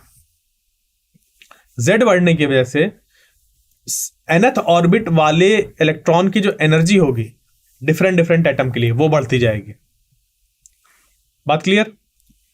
अगर मैं एक सेम एटम लूं और उस पे जो n है उसकी वैल्यू बढ़ाता जाऊं, उस केस में मतलब कि मान लीजिए कि इलेक्ट्रॉन अभी इधर था और फिर इधर हो जाए, तो जो एनर्जी है वो डिक्रीज होती जाएगी। क्या होती जाएगी? डिक्रीज होती जाएगी। और कैसे डिक्रीज होगी? 1/n² टाइम्स डिक्रीज होती जाएगी। यानी कि अगर पहली वाली ऑर्बिट में अगर 4 जूल एनर्जी थी, let us suppose 4 joule energy थी, ये 4 जूल यहां पर नहीं ले सकते हम लोग, इलेक्ट्रॉन वोल्ट ले लीजिए, ठीक है, जो उसकी यूनिट है वही ले लीजिए। मैं तो एग्जाम्पल के लिए बोल रहा था कि जूल ले लेते हैं, बट उसको जूल हम लोग की थोड़ी बड़ी यूनिट हो जाएगी। तो क्या करेंगे, इलेक्ट्रॉन वोल्ट अगर ऐसे ले लें तो क्या बनेगा यहां पर, ये ये 4 वोल्ट है, ये अगर एनर्जी इस पे यहां पर इतनी है, मैं एग्जाम्पल के लिए बता रहा हूं, उसको याद मत कर लीजिएगा, ठीक है, इतनी नहीं होती है सिर्फ एग्जाम्पल के लिए बोल रहा हूं ऐसा कि अगर ऐसा है और ये पहला ऑर्बिट है, ये क्या है, पहला ऑर्बिट है, तो सेकंड ऑर्बिट में मतलब कि यानी कि n इक्वल टू 2 में जो इसी इलेक्ट्रॉन की एनर्जी होगी वो कितनी हो जाएगी, वो n स्क्वायर टाइम्स डिक्रीज हो जाएगी, क्योंकि यहां पर पहले वाले ऑर्बिट में n इक्वल टू 1 था। तो कांस्टेंट कुछ भी हो यहां पर, ठीक है, E1 के लिए हो जाएगा E, और इसको n इक्वल टू 1 से डिवाइड करेंगे यानी कि 1 स्क्वायर से। और इसको अगर सेकंड ऑर्बिट में देखें तो सेकंड ऑर्बिट में क्या होगा, ये सेकंड ऑर्बिट में ये बन जाएगा 2 स्क्वायर। तो जब 2 स्क्वायर होगा यानी कि 4 से डिवाइड करना पड़ेगा, और पहले हम लोग ने ऊपर 4 इलेक्ट्रॉन वोल्ट एनर्जी ली थी पहले वाले ऑर्बिट में, क्योंकि ये जो E है वो फर्स्ट वाले ऑर्बिट में जो एनर्जी है उसकी बात हो रही है, ठीक है, ये वाली। तो ये हो जाएगा 4 डिवाइडेड 4 यानी कि 1 इलेक्ट्रॉन वोल्ट। तो पहले ऑर्बिट से दूसरे ऑर्बिट में जाने में जो एनर्जी हुई वो क्या हुई, 4 टाइम्स डिक्रीज हो गई फर्स्ट से सेकंड जाने में। तो ये होता है इससे चीजें रिलेटेड चीजें जो कि हम लोग की पूछी जाती हैं। तो जो भी क्वेश्चन आते हैं वो इन्हीं में आते हैं, तो आप इन्हीं चीजों की प्रैक्टिस करिए। तो मैंने वो जो एसेंस था उसका वो आपके सामने पेश किया है। तो कुछ इस तरीके से अगर मैं इनको कैलकुलेट करूं कि हाइड्रोजन एटम के लिए या हाइड्रोजेनिक एटम के लिए, हाइड्रोजेनिक एटम यानी कि हाइड्रोजन लाइक एटम, जैसे कि अभी हीलियम की बात कर रहा था जिसमें कि निकाल दिया जाए इलेक्ट्रॉन को सारे और उस पर सिर्फ एक इलेक्ट्रॉन बचाया जाए। इसी तरीके से लिथियम वगैरह पे भी कि सारे इलेक्ट्रॉन्स को निकाल दिया जाए और सिर्फ एक इलेक्ट्रॉन बचे। तो होगा क्या कि अगर हम लोग के पास फॉर्मूला ऐसे दिया हुआ है, ठीक है, तो जो एनर्जी होगी वो हो जाएगी पहले ऑर्बिट के लिए -13.6 जेड स्क्वायर इलेक्ट्रॉन वोल्ट। और इसी में हम लोग देख सकते हैं कि अगर हाइड्रोजन होगा तो ये Z इक्वल टू 1 होगा, तो पहले ऑर्बिट के लिए एनर्जी हो जाएगी -13.6 इलेक्ट्रॉन वोल्ट। सेकेंड ऑर्बिट के लिए जो एनर्जी बनेगी वो हो जाएगी, यहां पर n इक्वल टू 2 पुट करने में इस तरीके से 4 और 4 से इसको डिवाइड करेंगे तो -3.4। फिर अगले के लिए जो हम लोग का तीसरा ऑर्बिट है उसके लिए हो जाएगी ये, चौथे ऑर्बिट के लिए, पांचवें के लिए, इसी तरीके से हम लोग छठे, सातवें और आठवें के लिए निकाल सकते हैं। ठीक है, बात क्लियर। तो यहां पर हम लोग क्या देख पा रहे हैं, ये जो Z है वो भी अपना रोल प्ले कर रहा है क्योंकि हाइड्रोजेनिक एटम की बात कर रहे हैं। अगर हाइड्रोजन एटम की ही बात कर रहे थे जहां पर Z इक्वल टू 1 होता, तो इसकी वजह से क्या होता है, सारे Z है वो एक एक कम हो जाते, मतलब कि एक एक वैल्यू पुट कर देते, तो ये वाले जो टर्म है वो हट जाते हैं यहाँ से, यानी कि ये सारे टर्म कम हो जाते हैं, ऐसे हट जाते हैं, क्योंकि Z स्क्वायर की वैल्यू जब Z इक्वल टू 1 पुट करेंगे तो 1 ही निकल कर आएगी। इस वजह से यहाँ पे -3.4 हो जाता हाइड्रोजन एटम के लिए सेकेंड ऑर्बिट की एनर्जी, फिर ये 1.51 इलेक्ट्रॉन वोल्ट, फिर यहाँ पर 0.85 इलेक्ट्रॉन वोल्ट। ठीक है, ये चौथे के लिए, इसी तरीके से पांचवें के लिए, छठे के लिए, सातवें के लिए, जितना अब आवश्यक है उतना हम लोग निकाल सकते हैं। तो इस हिसाब से अगर इनफाइनाइट की एनर्जी देखी जाए तो इनफाइनाइट की एनर्जी जाकर हम लोग की क्या हो जाएगी, वो मतलब 0 हो जाएगी। ठीक है, बट इनफाइनाइट से क्या मतलब है, एटम इनफाइनाइट साइज का तो हो नहीं सकता। तो इनफाइनाइट से मतलब यह है कि n की वैल्यू जब बहुत ज्यादा लार्ज हो जाए, ठीक है, तो उस केस में इस तरीके से हम लोग का चीजें निकल कर आती हैं। अब बढ़ते हैं स्पेक्ट्रल लाइंस पे। किस पे? स्पेक्ट्रल लाइंस पे, क्योंकि हम लोग ने चालू किया था बोर मॉडल को पढ़ना इस वजह से, क्योंकि जो रदरफोर्ड मॉडल था उसमें कुछ ड्रॉबैक्स थे, जो हाइड्रोजन एटम के स्पेक्ट्रल लाइंस थे उनको एक्सप्लेन नहीं कर पा रहे थे रदरफोर्ड मॉडल से। तो स्पेक्ट्रल लाइंस क्या होती हैं, जैसे कि भी मैंने बताया, अभी बोर मॉडल के अकॉर्डिंग बात करें, ठीक है, उसकी हिस्ट्री क्या है, बैकग्राउंड क्या है, कैसे चीजें हुई हैं, वो समझना है तो उसके लिए हम लोग को एक अलग क्लास लेनी होगी। तो अगर आपको एक उस पर अलग क्लास चाहिए तो आप बता सकते हैं, मैं उसको अलग से समझा सकता हूं कि पूरे एटम का जो एटम का मॉडल बने वो किस तरीके से बने और आज किस तरीके से हम लोग एटम को समझते हैं कि वो कैसा बना हुआ है। तो शुरुआत से लेकर अभी तक कि मैं उस क्लास पे उसको एक्सप्लेन कर दूंगा। तो वो इस जो जेई मेन का हम लोग का क्रैश कोर्स चल रहा है उससे अलग बनेगी। ठीक है, बता दीजिएगा तो हम बना देंगे। अब यहां पर क्या है कि न्यूक्लियस था और उस न्यूक्लियस के चारों तरफ ऐसे ऑर्बिट, वो जो ऑर्बिट थे हम लोग के, उन ऑर्बिट में इलेक्ट्रॉन, अगर हाइड्रोजन एटम की बात की जाए तो इलेक्ट्रॉन इधर था। अगर किसी तरीके से उसको एनर्जी मिल गई, ठीक है, अब एनर्जी किस तरीके से इसको मिलती है वो आगे देखेंगे, बट अभी क्या मानने कि किसी तरीके से इसको एनर्जी मिली, तो एनर्जी मिलने की वजह से क्या होगा, ये अपने बाहर वाले जो सेल है उसमें चला जाएगा। ठीक है, ये अपने बाहर वाले सेल में चला जाएगा। ठीक है, अब एक चीज यहां पर ध्यान दीजिएगा कि जैसे ये एनर्जी है ना, यहां पर ये माइनस साइन भी है। ठीक है, यहां पर ये क्या है, माइनस साइन है, तो ये माइनस साइन का भी सिग्निफिकेंस होगा। अब देखिए यहां पर ये जो एनर्जी है इलेक्ट्रॉन की nth ऑर्बिट में, तो जैसे जैसे हम लोग यहां पर देखिए, अब क्योंकि यहां पर ये माइनस है तो वैल्यू तो इसकी डिक्रीज होगी एन बढ़ने की वजह से, क्यों, बट माइनस की वजह से जो ओवरऑल एनर्जी की वैल्यू होगी वो बढ़ती जाएगी। तो इस बात को ध्यान दीजिएगा बहुत क्लियरली, शायद मैंने मिस कर दिया था ये बताना। तो जो इस टर्म की वैल्यू है इस फैक्टर की वजह से तो डिक्रीज होगी, बट क्योंकि यहां पर माइनस साइन लगा हुआ है तो जो ओवरऑल एनर्जी है, जो ओवरऑल एनर्जी है वो हम लोग की एन बढ़ने के साथ साथ बढ़ती जाएगी। ठीक है, ये ध्यान दीजिएगा। और जैसे जैसे हम लोग का जेड बढ़ेगा वैसे वैसे जो एनर्जी है वो डिक्रीज होती जाएगी, क्योंकि ये माइनस साइन है। सिर्फ अगर यहां पर माइनस साइन नहीं होता तो फिर जेड के बढ़ने के साथ एनर्जी बढ़ती और एन के बढ़ने के साथ एनर्जी घटती, बट क्योंकि यहां पर माइनस साइन है इस वजह से जैसे जैसे हम लोग का एन बढ़ेगा वैसे वैसे एनर्जी बढ़ेगी, और जैसे जैसे जेड बढ़ेगा वैसे वैसे एनर्जी हम लोग की डिक्रीज होगी। तो ये ध्यान दीजिएगा, हो सकता है मैंने ये वाला पॉइंट पहले मिस कर दिया हो। ठीक है, तो ये सारी चीजें कवर हो गई हम लोग की। आगे बढ़ते हैं अब स्पेक्ट्रल लाइंस पे। तो यहां पर ये मैं बता रहा था कि जब इलेक्ट्रॉन को किसी तरीके से एनर्जी मिल जाएगी तो वो क्या करेगा, एक्साइट होके अपनी हायर एनर्जी स्टेट में पहुंच जाएगा। ठीक है,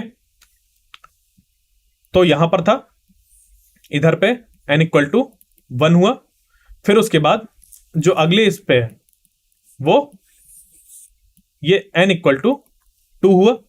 तो अगर यहां से मतलब कि इस जगह से इलेक्ट्रॉन इधर पहुंच गया है किसी भी तरीके से, तो वो उसको हम लोग कहते हैं कि वो एक्साइट हो गया है।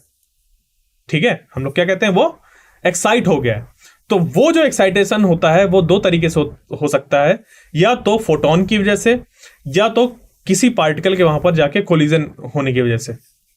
ठीक है, तो फोटोन से एक्साइटेशन कैसे होगा कि फोटोन किसी एनर्जी का आएगा, और वो एनर्जी कितनी होगी कि जो पहला ऑर्बिट है और जो दूसरा ऑर्बिट है, अगर यहां से यहां वो जा रहा है इलेक्ट्रॉन, तो जो फोटोन होगा उसकी एनर्जी इन दो एनर्जी जो हम लोग के लेवल्स हैं उनके एनर्जी डिफरेंस के बराबर होगा। तो ये वाला जो एनर्जी होता है बाहर वाला, उसकी एनर्जी ज्यादा होती है एज कंपेयर टू दिस। तो इसको हम लोग कहते हैं एक्साइटेड स्टेट, भी इस तरीके से हम लोग कहते हैं कि जो नॉर्मल पोजीशन है हाइड्रोजन एटम के इलेक्ट्रॉन की वो है पहले ऑर्बिट में, बट उसको बाहर से एक एनर्जी मिल गई तो वो एक एक्साइटेड स्टेट में चला जाता है। ठीक है, तो इस तरीके से चीजें यहां पर होती हैं। तो अब होगा क्या, वो एक्साइटेड स्टेट में चला गया, बट एक्साइटेड स्टेट में जाने के बाद वो वहां से वापस आता है। ठीक है, अगर मान लीजिए कि उस पर किसी तरीके से कोई पार्टिकल कोलाइड किया और उसको एनर्जी मिल गई, उसकी वजह से वो एक्साइटेड स्टेट में चला जाता है, फिर वहां से वो नीचे आता है।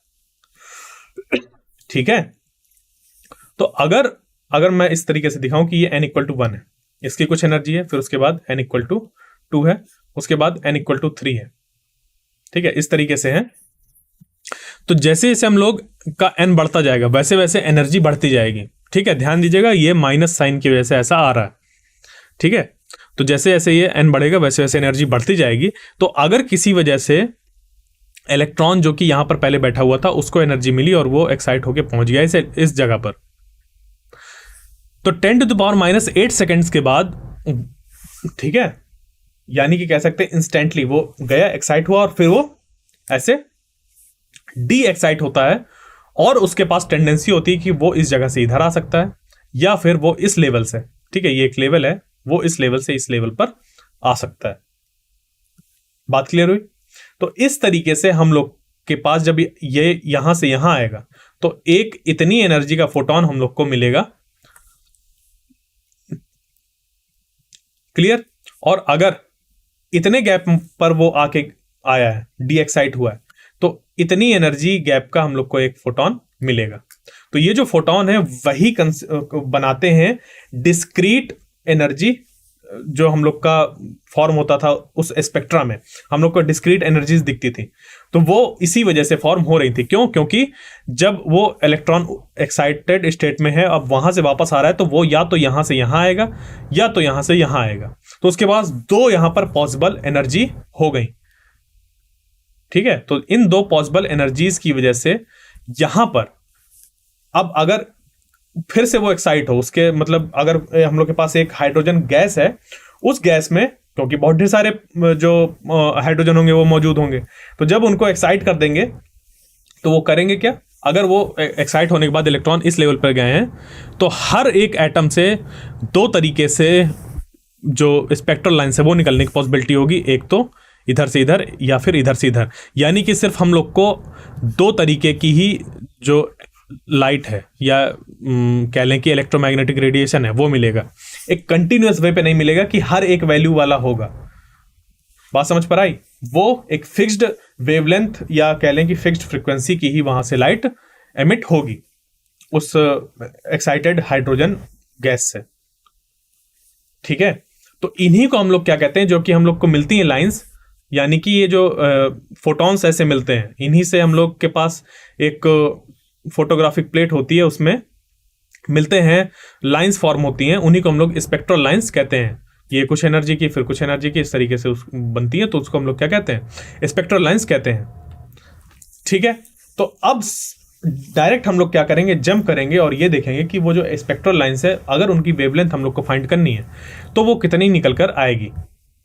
ठीक है, तो उसके पहले क्या करेंगे, देखिए ये समझिए, सिंपल सी वही चीज जो बोर्स का थर्ड पोस्टलेट था कि जब भी इलेक्ट्रॉन एक ऑर्बिट से दूसरी ऑर्बिट में ट्रांजिशन करेगा तभी वो एमिट करेगा फोटोन को, और वहां से हम लोग को फिर वो जो स्पेक्ट्रम है वो दिखाई देगा।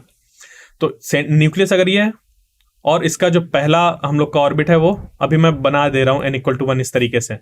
ठीक है, वो सर्कुलर ही होगा बट मैं यहां पर रिप्रेजेंटेशन के लिए बना रहा हूं इस तरीके से, और हम लोग रिप्रेजेंटेशन के लिए ऐसे ही यूज करते हैं इस तरीके से n=3।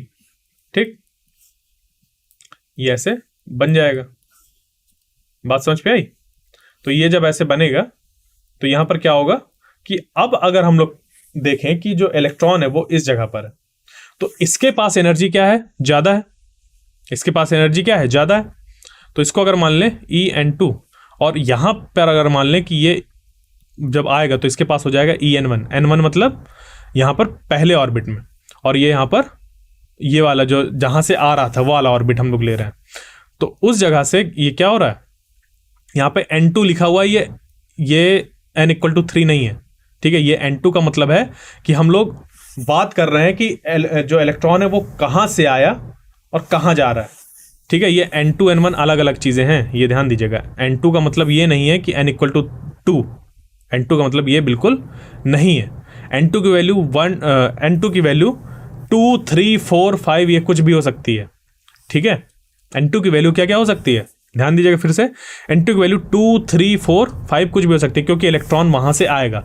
और जो n1 है, n1 की वैल्यू 1 से लेकर हम लोग की n2 के जो छोटा वाला है उससे कहीं पर भी हो सकती है। जैसे कि लेट अस सपोज अगर n2 की वैल्यू 3 है तो n1 की वैल्यू जो पॉसिबल है वो कहाँ कहाँ से, अगर यहाँ से जो इलेक्ट्रॉन है वो यहाँ पर फॉल हो जाए या यहाँ पर फॉल हो जाए, तो n1 की जो वैल्यू है वो 2 पॉसिबल है और n1 की वैल्यू 1 पॉसिबल है। तो ये दो पॉसिबिलिटीज हैं n2=3 के लिए कि यहाँ पर जाके वो फॉल हो सकता है। ठीक है, ये ध्यान दीजिएगा। तो यहां से हम लोग क्या करेंगे, एनर्जी डिफरेंस निकाल लेंगे, और जो हम लोग का ये फॉर्मूला होता है कि जो एनर्जी होती है फोटोन की वो बराबर होती है एच न्यू के। ये कहां से निकाला था, ये निकाला था उन्होंने फोटो इलेक्ट्रिक इफेक्ट पे जो आइंस्टीन ने यूज किया था। क्लियर, वहां पर जो उन्होंने चीज यूज करी थी उसकी हेल्प से उन्होंने उस फोटोन की एनर्जी बराबर कर दी इस तरीके से, और फिर उसको कैलकुलेट किया। यहां पर देखिए -13.6 Z² अपॉन N2 स्क्वायर, ये हो गई N2 मतलब जहां से आ रहा है और जहां पर आ रहा है उस वाले ऑर्बिट की एनर्जी। इस तरीके से जब हम लोग करेंगे तो हम लोग को मिल जाएगा ये। क्लियर। अभी इस पे अगर हम लोग को फ्रीक्वेंसी बतानी हो कि कितनी फ्रीक्वेंसी का फोटोन निकलेगा, तो देखिए यहां से क्या कर सकते हैं, ये जो C है, C को इस तरफ ले जा सकते हैं, या फिर C का दोनों तरफ अगर मल्टीप्लाई कर दें तो C बाई लेमडा मिल जाएगा, और C बाई जो लेमडा होता है वो क्या होता है हम लोग का, वो होता है फ्रीक्वेंसी के बराबर। तो अगर इसी में दोनों तरफ C का मल्टीप्लाई कर दिया जाए तो ये वाला C कैंसिल आउट हो जाएगा और ये बन जाएगा फ्रीक्वेंसी। ठीक है, तो फ्रीक्वेंसी का फॉर्मूला हो गया C by lambda equal to 13.6 upon H into Z², और यहां पर 1 upon N1 square minus 1 upon N2 square. तो N2 क्या है, जहां से इलेक्ट्रॉन आया, ध्यान दीजिएगा, N2 क्या है, जहां से इलेक्ट्रॉन आया, और N1 क्या है, जहां पर इलेक्ट्रॉन आया। एकदम क्लियर, इस चीज को बहुत ध्यान देना है। अब इसी से अगर हम लोग को लेमडा निकालना है तो C इधर आ जाएगा मल्टीप्लाई में, और ये फॉर्मूला हम लोग का बन जाएगा। ये चीज जो लिखी हुई है यही हम लोग का लेमडा निकालने के लिए हो जाएगा। इसको बस इस पे वैल्यूज रख के रेसिप्रोकल हम लोग को करना होगा और लेमडा की वैल्यू निकल कर आ जाएगी। ठीक है, तो अब यहां पर ये थोड़ा सा इसको अगर लिखें तो ये ऐसे लिखा जा सकता है। अब ये जो न्यू है, ये न्यू रिप्रेजेंट कर रहा है, यहां पर इसके ऊपर एक सिंबल लगा हुआ है इस तरीके से, तो ये रिप्रेजेंट कर रहा है वेव नंबर। 1 अपॉन लेमडा को हम लोग कहते हैं वेव नंबर। क्या कहते हैं, वेव नंबर कहते हैं। ठीक है, तो here nu bar is a wave number. 1 upon lambda is equal to RZ square 1 upon N1 square minus 1 upon N2 square, और ये ऐसा। तो यहां पर जो हम लोग के पास टर्म्स थे उसको हम लोग ने क्या किया, उसको रिप्रेजेंट कर दिया हम लोग ने R से, और उस R की वैल्यू जो कैलकुलेट करी, क्योंकि वो सब के सब कांस्टेंट थे, वो निकल कर आया कुछ 10⁻⁷ मीटर इनवर्स। बात समझ पर आई। ये जो फॉर्मूला निकल कर आता है, इसको हम लोग कहते हैं रिडबर्ग फॉर्मूला। ठीक है, इसको हम लोग क्या कहते हैं, इसको कहते हैं रिडबर्ग फॉर्मूला। और इसी से फिर हम लोग देखते हैं कि जो भी स्पेक्ट्रल लाइन है उसका वेवलेंथ कितना है या उसका फ्रीक्वेंसी कितना है, वो हम लोग कैलकुलेट कर सकते हैं। मतलब कि अगर लेमडा पता चल गया तो C is equal to nu lambda, उससे हम लोग वैल्यू निकाल सकते हैं। देखिए कि ध्यान दीजिएगा, ये न्यू और ये न्यू बार दोनों अलग चीजें हैं। ठीक है, न्यू और न्यू बार दोनों अलग चीजें हैं। न्यू जो है वो फ्रीक्वेंसी है, और न्यू बार उसको वेव नंबर कहते हैं।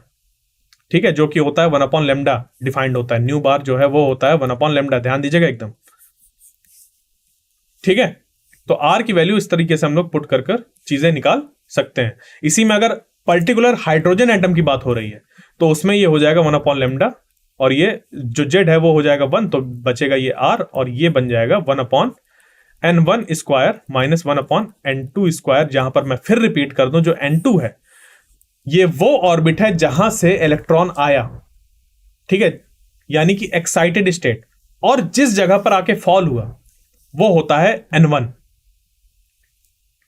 बात क्लियर। तो उस पे जब हम लोग वैल्यू पुट करते हैं तो आंसर निकल कर आ जाता है। जैसे कि अगर मैं कहूं कि कोई इलेक्ट्रॉन है वो n=3 से n=1 पर आके जंप किया, या कह लीजिए कि n=4 से n=1 पर आके जंप किया, तो ये जो n=4 है वो हो गया n2, और जो ये n=1 है ये हो गया n1।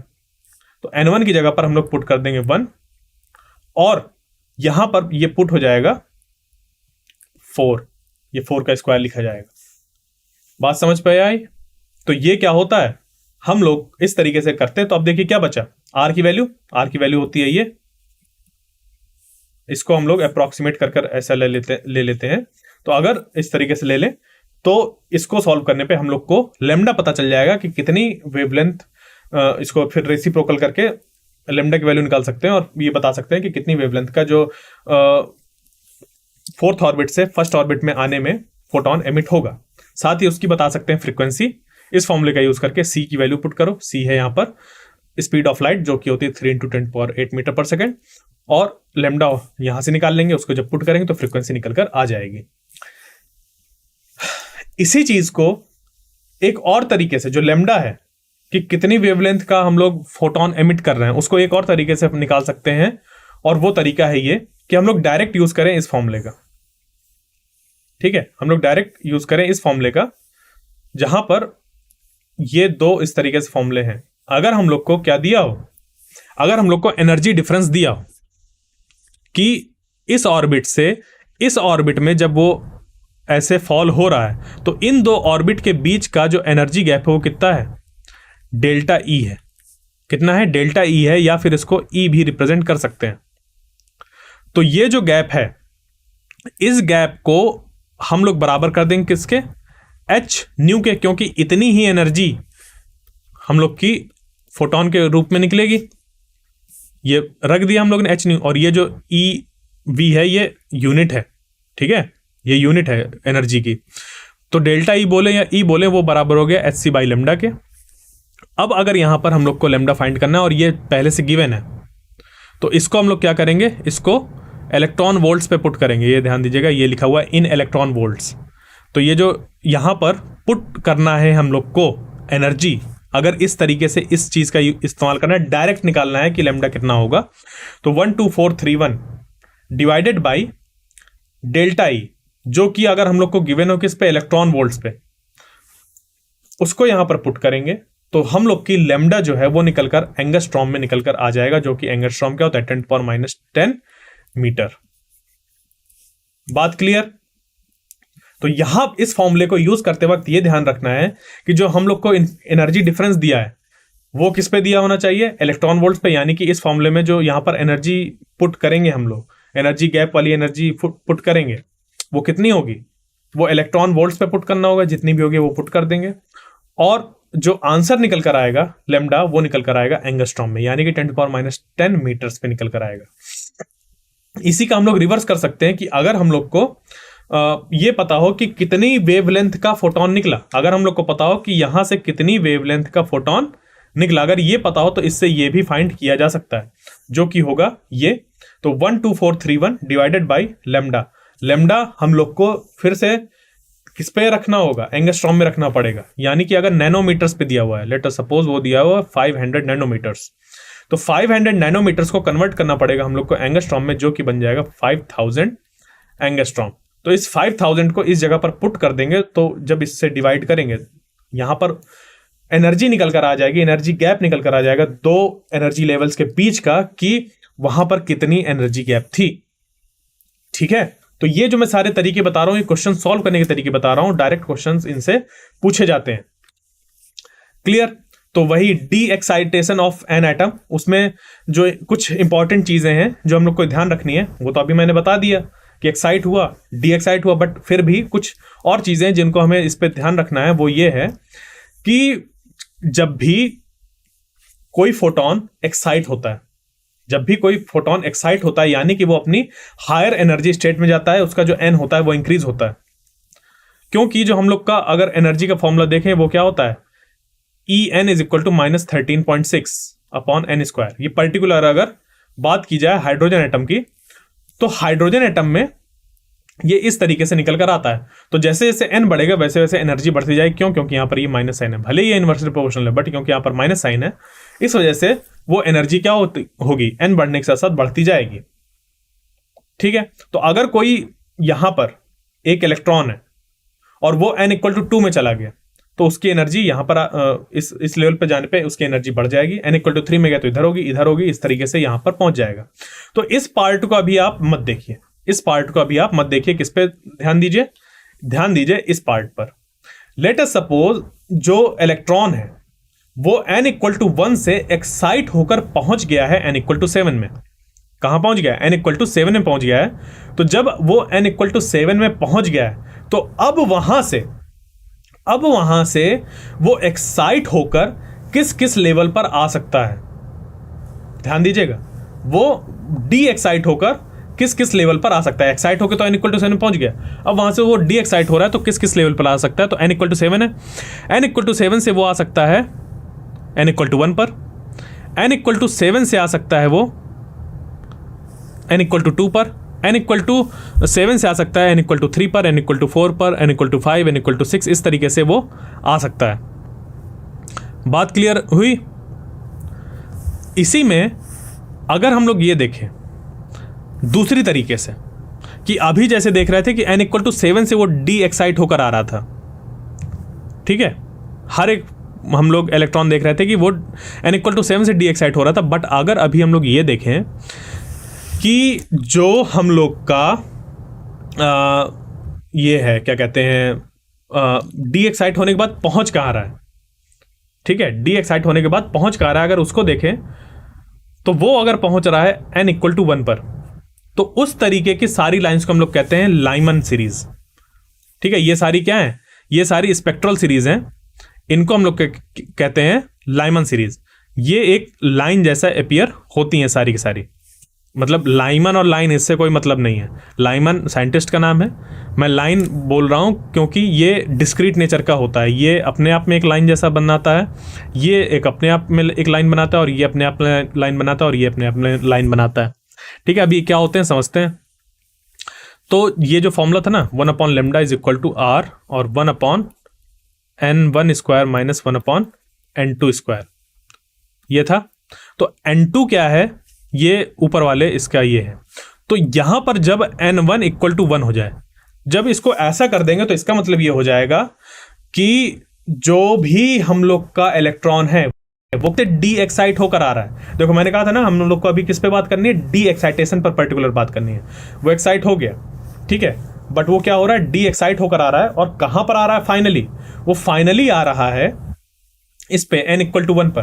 तो उस तरीके के जितने भी ट्रांजिशन होंगे, जैसे कि n इक्वल टू इनफाइनाइट से इधर, n इक्वल टू 7 से इधर, n इक्वल टू 6 से इधर, 5 से इधर, 4 से, 3 से, 2 से, ये सारे के सारे जो ट्रांजिशन है, ये जो ग्रुप बनेगा इस तरीके के ट्रांजिशन का, जहां पर जो इलेक्ट्रॉन है वो एक्साइटेड स्टेट से डी एक्साइट होकर n इक्वल टू 1 पर आता है, उस तरीके के सारे जो हैं ट्रांजिशंस, उनको कलेक्टिवली कहते हैं लाइमन सीरीज। क्या बोलते हैं, लाइमन सीरीज बोलते हैं। इसी तरीके से अगर इसको क्या कर दिया जाए, n इक्वल टू 2 कर दिया जाए, यानी कि फाइनली जो डी एक्साइट होकर जो इलेक्ट्रॉन आ रहा है वो कहां आ रहा है, n इक्वल टू 2 पर। उस तरीके के सारे जो ट्रांजिशंस हैं उनके ग्रुप को बोलते हैं हम लोग बाल्मर सीरीज, ठीक है, या फिर कह लीजिए बाल्मर सीरीज, ठीक है, बाल्मर सीरीज कहते हैं उसको। उसके बाद अगर ये हो जाए n equal to 3, n1 equal to 3, मतलब कि फाइनली वो कहां आ रहा है, वो आ रहा है n इक्वल टू 3 पे। तो उस तरीके की सारी जो सीरीज होती हैं, मतलब ट्रांजिशंस होते हैं, उनको हम लोग बोलते हैं पास्चन सीरीज। और ये जो होती हैं वो नियर इंफ्रारेड होती हैं, और जो बाल्मर सीरीज होती हैं वो विजिबल रीजन पे लाई करती हैं, मतलब कि यहां पर जो फोटोन रिलीज होता है वो नेक्ड आइज से विजिबल होता है, जबकि लाइमन सीरीज के जो फोटॉन्स होते हैं वो होते हैं किस पे, अल्ट्रावायलेट रीजन के, वो हम लोग को विजिबल नहीं होते हैं। इसी तरीके से पास्चन भी नेक्ड आइज को विजिबल नहीं होते, वो क्योंकि नियर इंफ्रारेड वाले वेवलेंथ के होते हैं वो फोटोन, ठीक है। तो इस तरीके से ये वाला जो है ये कहलाता है पास्चन। और यहां पर क्या है कि जब इलेक्ट्रॉन फाइनली कहां आ जाए, n इक्वल टू 4 में आ कहीं से भी रहा है, और कहां पर आ जाए n इक्वल टू 4 में, तो वो सारी सारे जो स्पेक्ट्रल लाइंस बनती हैं या ट्रांजिशन जो होते हैं उन सबको हम लोग कहते हैं ब्रैकेट सीरीज। उसके बाद आता है फंड सीरीज, पी फंड लिखा है बट उसको फंड पढ़ते हैं तो ये आ जाता है फंड सीरीज। बात क्लियर। तो वो होता है n इक्वल टू 5 के लिए। तो इस तरीके से हम लोग के पास चीजें आती हैं। इनमें जो इंपॉर्टेंट कॉन्सेप्ट है वो ये है, ध्यान दीजिएगा, वो ये है कि देखिए जितना ज्यादा एनर्जी का गैप होगा उतना ज्यादा होगा निकलने वाले फोटोन की फ्रीक्वेंसी। यानी कि जितना ज्यादा एनर्जी गैप, डेल्टा ई में बता रहा हूं कि एनर्जी गैप बता रहा हूं, जितना ज्यादा एनर्जी गैप उतना ज्यादा फ्रीक्वेंसी होगा उस निकलने वाले फोटोन का, या फिर कह लें उतना छोटा होगा वेवलेंथ। यानी कि अगर एनर्जी ज्यादा है तो फ्रीक्वेंसी ज़्यादा होगी उस फोटोन की और जो वेवलेंथ होगी वो कम होगी, क्योंकि इन दोनों के बीच में इन्वर्सली रिलेशन है, इन्वर्स प्रोपोर्शन है यहाँ पर। तो यहां से अब क्या निकल कर आ रही बात कि अगर एनर्जी कम हुई तो जो वेवलेंथ होगी वो ज्यादा होगी। सिंपल से इस रिलेशन से ये बात निकल कर आ रही है।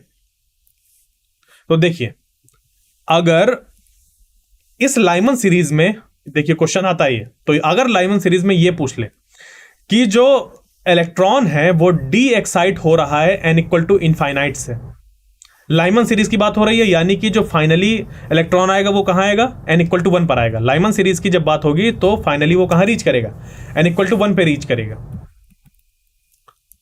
और कह दिया उन्होंने कहां से, n इक्वल टू इनफाइनाइट से। तो जब n इक्वल टू इनफाइनाइट से होगा तो जो एनर्जी का गैप है वो बहुत ज्यादा है, n इक्वल टू इनफाइनाइट, ये मैंने हाथ ऊपर कर दिया, n इक्वल टू इनफाइनाइट, ठीक है, और n इक्वल टू 1 पर आ रहा है। तो जब इनफाइनाइट से वो n इक्वल टू 1 पर आ रहा है तो उसके पास जो एनर्जी गैप है वो क्या है, मैक्सिमम है। तो जब एनर्जी गैप मैक्सिमम होगा तो उस जगह पर जो फ्रीक्वेंसी होगी उस निकलने वाले फोटोन की वो भी मैक्सिमम होगी, और जो वेवलेंथ होगी वो शॉर्टेस्ट होगी। ठीक है, ये चीज ध्यान रखिएगा। दूसरा क्या है कि अगर बात करते हैं कि मैक्सिमम वेवलेंथ का फोटोन कब निकलेगा, तो वो तब निकलेगा जब एनर्जी मिनिमम होगी, क्योंकि एनर्जी और वेवलेंथ पे इनवर्स रिलेशन। तो एनर्जी मिनिमम कब होगी, जब n के जस्ट ऊपर वाले लेवल, n इक्वल टू 1 के जस्ट ऊपर वाले लेवल कौन है, n इक्वल टू 2। तो उन दोनों के बीच जब ट्रांजिशन होगा n इक्वल टू 2 से n इक्वल टू 1, तो उस केस में एनर्जी होगी सबसे कम और जो वेवलेंथ होगी सबसे ज्यादा होगी। सेम इसी तरीके से हम लोग दूसरे पे भी लॉजिक लगा सकते हैं और ये निकाल सकते हैं कि जब ये वाला ट्रांजिशन होगा बामर सीरीज पे, n इक्वल टू 2 पर आके गिरेगा, कहां से, n इक्वल टू इनफाइनाइट पे, तो एनर्जी मैक्सिमम होगी उस फोटोन की, उस निकलने वाले फोटोन की, फ्रीक्वेंसी मैक्सिमम होगी और जो वेवलेंथ होगी वो मिनिमम होगी। बट जब n इक्वल टू 3 से n इक्वल टू में आके गिरेगा तो जो एनर्जी है, देखो एनर्जी गैप देखो वो कम है, इस पूरी बामर सीरीज में सबसे कम है यहां पर। तो वो क्या होगा, वो हम लोग का ये जो ये निकल कर आएगा वो यहां पर वेवलेंथ जो होगी, क्योंकि एनर्जी मिनिमम है तो एनर्जी मिनिमम होने की वजह से, और एनर्जी इनवर्स रिलेटेड होती है वेवलेंथ से, तो वेवलेंथ हो जाएगी मैक्सिमम। तो ये वाला जो पोर्शन है वो मैक्सिमम वेवलेंथ को बताएगा और ये वाला जो पोर्शन है वो मिनिमम वेवलेंथ को बताएगा, और यहां पर मैक्सिमम फ्रीक्वेंसी होगी और यहां पर मिनिमम फ्रीक्वेंसी होगी। ठीक है, इस तरीके से यहां पर भी और यहां पर भी। तो इस तरीके से आप इस चीज को आगे बढ़ा सकते हैं। तो मैं अब चलता हूं आगे क्वेश्चंस पर। ठीक है, क्वेश्चन ये रहा पहला, देखिए, to explain the theory of hydrogen atom Bohr considered. अब देखिए ये मैंने क्वेश्चन क्यों रखा है, इस वजह से ताकि रिकॉल हो चीजें। ठीक है, ये आखिर है क्या। तो देखिए जो हाइड्रोजन एटम है उसको उसकी स्टेबिलिटी को एक्सप्लेन करने के लिए, जो स्पेक्ट्रल लाइंस वगैरह थी उसको एक्सप्लेन करने के लिए बोर ने क्या किया, कंसीडर की थी एक चीज, और वो क्या थी, किस चीज को कंसीडर किया था। देखिए 4 ऑप्शन है हम लोग के पास, quantization of linear momentum, quantization of angular momentum, quantization of angular frequency और क्वांटाइजेशन ऑफ एनर्जी। तो जो बोर ने किया था वो अपने सेकंड पॉस्टुलेट में क्वांटाइजेशन ऑफ एंगुलर मोमेंटम किया था, जहां पर क्या होता है, mvn/rn is equal to nh/2π, ये होता है। ठीक है, तो इस हिसाब से हम लोग का जो बी ऑप्शन है वो करेक्ट हो जाएगा। ठीक है, तो ऑप्शन बी वो करेक्ट हो गया, उसका आंसर एक्सप्लेनेशन ये है। Next question, hydrogen atom is excited from ground state to another state with principal quantum number equal to 4। यानी कि जो हाइड्रोजन एटम है उसको एक्साइट किया गया उसके ग्राउंड स्टेट यानी कि n इक्वल टू 1, और हाइड्रोजन एटम की बात हो रही है यानी कि z इज इक्वल टू 1। तो जितने भी फॉर्मूले पढ़ के आए हैं उस पर हम लोग z is equal to 1 put कर देंगे। उसके बाद ये क्या हुआ कि n इक्वल टू 1 से वो दूसरे जो स्टेट में थी उस पर जाके गया हाइड्रोजन एटम एक्साइट होकर। हाइड्रोजन एटम के एक्साइट होने का मतलब कि उसका इलेक्ट्रॉन हायर स्टेट में चला गया, यानी कि n इक्वल टू 2, 3, 4 इस तरीके में कहीं पर चला गया। तो जो गया वो कहां पर गया, n इक्वल टू 4 पर चला गया। उसके बाद पूछा है then the number of spectral lines in the emission spectra will be. ये ऑप्शन ए यहां पर 2, option B equal to 3, C equal to 5 और डी इक्वल टू 6। ठीक है, तो अब देखिए यहां पर कैसे कैलकुलेट करना है हम लोग को, क्या पूछा है, ये यहां पर पूछा है कि जो स्पेक्ट्रल लाइंस होंगी वो कितनी निकलेंगी, कहां गया, 4 पे गया।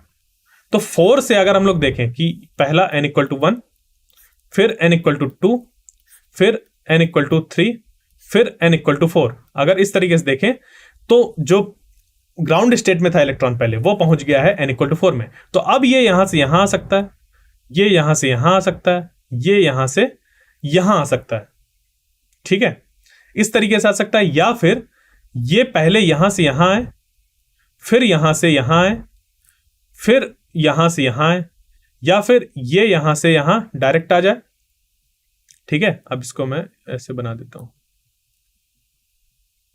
कहां गया, ये हो गया, ये यहां से यहां आ जाए और फिर उसके इसको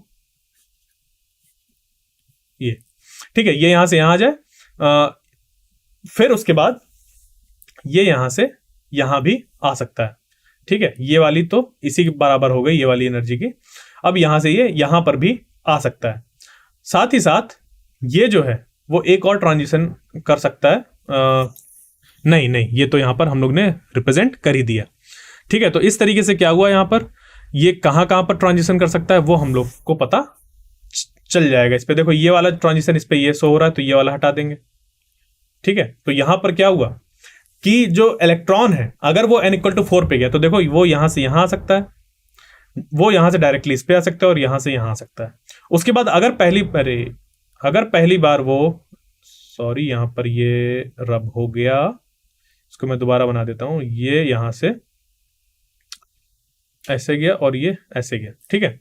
तो अब यहां पर क्या हुआ कि ये वाला जो डी एक्साइट हुआ, अगर n इक्वल टू 4 में चला गया, वहां से n इक्वल टू 3 पे जा सकता है, n इक्वल टू 2 पे जा सकता है और n इक्वल टू 1 पे जा सकता है।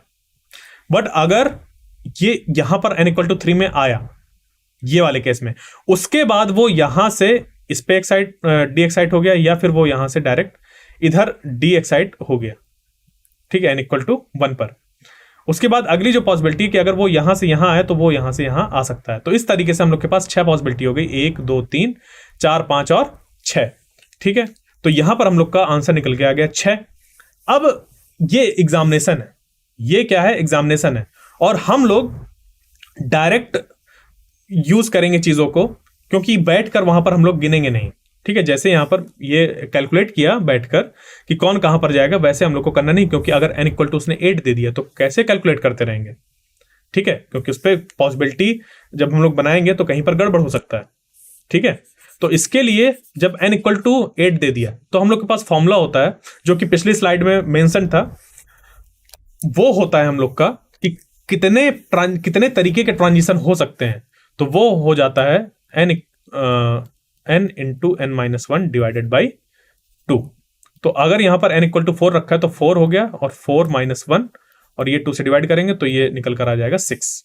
क्लियर। तो देखो हम लोग को 6 यहां पर पॉसिबिलिटी भी दिख रही है, मैंने यहां पर निकाल के दिखाया, उसके बाद उस फॉर्मूले को बताया कि वो फॉर्मूला वहां पर होता है, ठीक है। तो इस क्वेश्चन से हम लोग ने वो चीज भी सीख ली, जो लास्ट स्लाइड थे स्पेक्ट्रल लाइंस की लास्ट स्लाइड थी, उस पर वो चीज मेंशन थी, ठीक है। तो अब ये हो गया, इस फॉर्मूले को आप ध्यान रखिएगा, ये वाला फॉर्मूला जो है इसको ध्यान रखिएगा, ठीक है। ये बात समझ पे आई। आगे बढ़ते हैं अब नेक्स्ट क्वेश्चन में, question number 3, the largest wavelength in the ultraviolet region. अब देखो अल्ट्रावायलेट बोला है, अल्ट्रावायलेट रीजन बोलने का मतलब, और ये किसकी बात हो रही है, हाइड्रोजन स्पेक्ट्रम की बात हो रही है, यानी कि स्पेक्ट्रल लाइंस की बात हो रही है, और अल्ट्रावायलेट रीजन की बात हो रही है। तो ये है लाइमन सीरीज। ये क्या है, लाइमन सीरीज, यानी कि n इक्वल टू 1 पर फाइनल आके गिरेगा। इतनी चीजें तो दिमाग में आनी ही चाहिए, इतनी चीजें दिमाग में आ जानी चाहिए। उसके बाद फिर हमें आगे बढ़ना है। Of hydrogen spectrum is 122 nanometer, largest wavelength. क्या बोला, लार्जेस्ट वेवलेंथ। लार्जेस्ट वेवलेंथ में मैंने बताया था कि जो एनर्जी होगी वो मिनिमम होगी। एनर्जी मिनिमम कब होगी, कि 1 से जस्ट ऊपर वाली लेयर से जब वो गिरेगा इलेक्ट्रॉन, यानी कि n इक्वल टू 2 से वो गिर रहा है कहां, n इक्वल टू 1 पर। तो इसके लिए हम लोग को फिर ये इंफॉर्मेशन दी है। उसके बाद क्या पूछा है, द स्मॉलेस्ट वेवलेंथ, और ये दे दिया कि उसका जो लेमडा निकल कर आ रहा है वो कितना है, 122 नैनोमीटर्स। ठीक है, ये चीज दे दी है। फिर उसके बाद क्या है, the smallest wavelength in the infrared region. अब देखो इंफ्रारेड रीजन की बात की है, of hydrogen spectrum to the nearest integer. तो इंफ्रारेड हम लोग क्या ले लेंगे, लाइमन, उसके बाद आती है बामर, बामर हो जाती है विजुअल, विजुअल के बाद आ जाती है वहां पर हम लोग की लाइमन, बामर, पाश्चन। ठीक है, पाश्चन वाली वहां पर आ जाएगी, यानी कि जो फाइनली वो फॉल हो रहा है कहां पर हो रहा है, n=3 पर फॉल हो रहा है। ठीक है, इंफ्रारेड रीजन बोला। तो इससे क्या होगा, इसको हम लोग सॉल्व करने के लिए क्या करेंगे, जो हम लोग का रिडबर फॉर्मूला है उस पर पुट कर देंगे, क्योंकि बात हो रही है मिनिमम एनर्जी, लॉन्गेस्ट वेवलेंथ की, तो जो एनर्जी होगी वो मिनिमम होगी। और मिनिमम एनर्जी का मतलब कि n=1 पर आ रहा है तो n=2 से आएगा। इसको जब यहां पर पुट करेंगे तो हम लोग का ये चीजें निकल कर आ जाएंगी। ठीक है, और ये यहां पर अभी ये इक्वेशन आपको दिख नहीं रही है। ठीक है, ये इक्वेशन कुछ इस तरीके से हो जाएगी। ये तो पहले हम लोग का निकल कर आ गया। अब यहां पर क्या है, इस जगह पर हम लोग को वहां से आर की वैल्यू निकाल लेनी है। ठीक है, क्योंकि ये चीजें हैं, इससे हम लोग आर एच की वैल्यू निकाल लेंगे और उसको पुट कर देंगे सॉल्व करने में। 1/λ is equal to R H, और 1 यहां से कहां जा रहा है, ये 1/3 स्क्वायर, क्योंकि पाश्चन सीरीज की बात कर रहे हैं हम लोग। तो फाइनली कहां आ रहा है इलेक्ट्रॉन, वो आ रहा है तीसरे वाले और ऑर्बिट में। तो वो हो गया, और कहां से आ रहा है, हम लोग को क्या लेना है, स्मॉलेस्ट वेवलेंथ, यानी कि मैक्सिमम। स्मॉलेस्ट वेवलेंथ लेना है, यानी कि मैक्सिमम एनर्जी लेनी है। मैक्सिमम एनर्जी यानी कि मैक्सिमम फ्रीक्वेंसी। तो यहां पर जो एन होगा वो क्या हो जाएगा, इनफाइनाइट हो जाएगा, क्योंकि फैला देना एकदम मैक्सिमम एनर्जी। ठीक है, वेवलेंथ एकदम हम लोग की स्मॉलेस्ट। तो जब इस तरीके से रखेंगे, फिर आर एच की वैल्यू यहां से निकालकर जब आप इस पे पुट करेंगे तो आपका ये लेमडा इज इक्वल टू इतना निकल कर आ जाएगा। तो लेमडा कितना निकल कर आ जाएगा, वो हो जाएगा 823.5 नैनोमीटर्स। क्लियर, आगे बढ़ते हैं क्वेश्चन नंबर 4 पे। The simple Bohr model can not be directly applied to calculate the energy levels of an atom with many electrons, this is because. अब यहां पर हम लोग के पास ये 4 ऑप्शंस हैं, ये यहां पर सही फॉर्मेट में नहीं है, इग्नोर करिए इसको, अभी इसको सही किया जा सकता है। इसको सही तरीके से पढ़ लेते हैं। इसको यहां से देखिए, ये हम लोग को इतना दिया, उसके बाद ये 4 ऑप्शन दिए। The simple Bohr model can not be directly applied to calculate the energy levels of an atom with many electrons, this is because. देखो मैंने क्या बोला कि हाइड्रोजन लाइक एटम को हम की जो एनर्जी है, रेडियस है, वेलोसिटी है इलेक्ट्रॉन की, ये सब हम लोग कैलकुलेट कर सकते हैं बोर मॉडल का यूज करके। उस पर सिर्फ क्या हम लोग को चेंज करना होता है, Z। तो हाइड्रोजन लाइक एटम वो एटम होते हैं जहां पर जो प्रोटॉन है, ठीक है, वो तो ज्यादा हो सकते हैं, बट सेल में जो इलेक्ट्रॉन रिवॉल्व कर रहा होगा वो सिंगल इलेक्ट्रॉन ही रिवॉल्व कर रहा होगा, ये ध्यान दीजिएगा। तो क्वेश्चन में क्या पूछा है, क्वेश्चन में पूछा है the energy levels of an atom with many electrons. यहां पर इलेक्ट्रॉन्स, बहुत इलेक्ट्रॉन्स की बात हो रही है। तो अगर एक से ज्यादा इलेक्ट्रॉन हम लोग कंसीडर करेंगे तो बोर मॉडल को हम लोग अप्लाई नहीं कर पाएंगे, क्योंकि बोर मॉडल में कहीं भी इस चीज का जिक्र नहीं है कि इलेक्ट्रॉन और इलेक्ट्रॉन का इंट्रैक्शन कैसे हो रहा था। ठीक है, तो हम लोग क्यों नहीं यूज कर पाते, this is because of the electrons not being subjected to central force. दूसरा है of the electrons colliding with each other. तीसरा है ऑफ स्क्रीनिंग इफेक्ट्स। और चौथा है the force between the nucleus and an electron will no longer be given by Coulomb's law.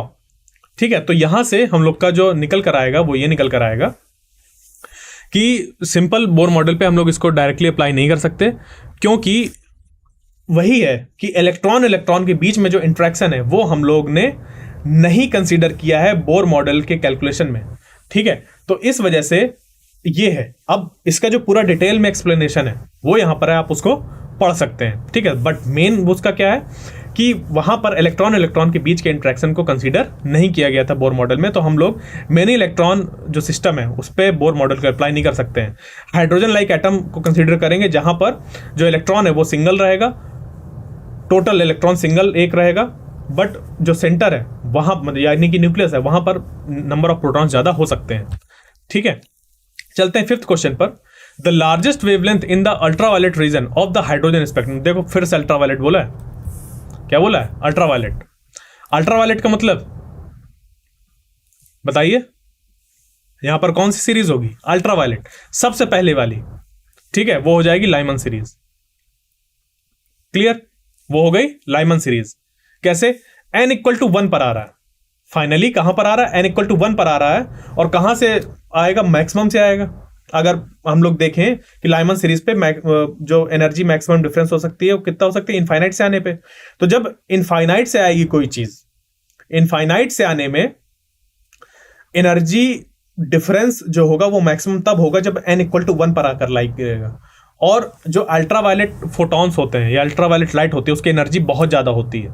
तो इस तरीके से भी आप याद कर सकते हैं कि लाइमन सीरीज वो सीरीज होती है जहां पर जो फोटॉन होते हैं वो एमिट होते हैं कब? जब इलेक्ट्रॉन डी एक्साइट होता है इनफाइनाइट से n इक्वल टू 1 तक आने में, तभी हम लोग की जो सबसे ज्यादा एनर्जी वाले फोटॉन है वो रिलीज होते हैं। उसके बाद फिर डिक्रीज होता है जब n इक्वल टू 2 होता है।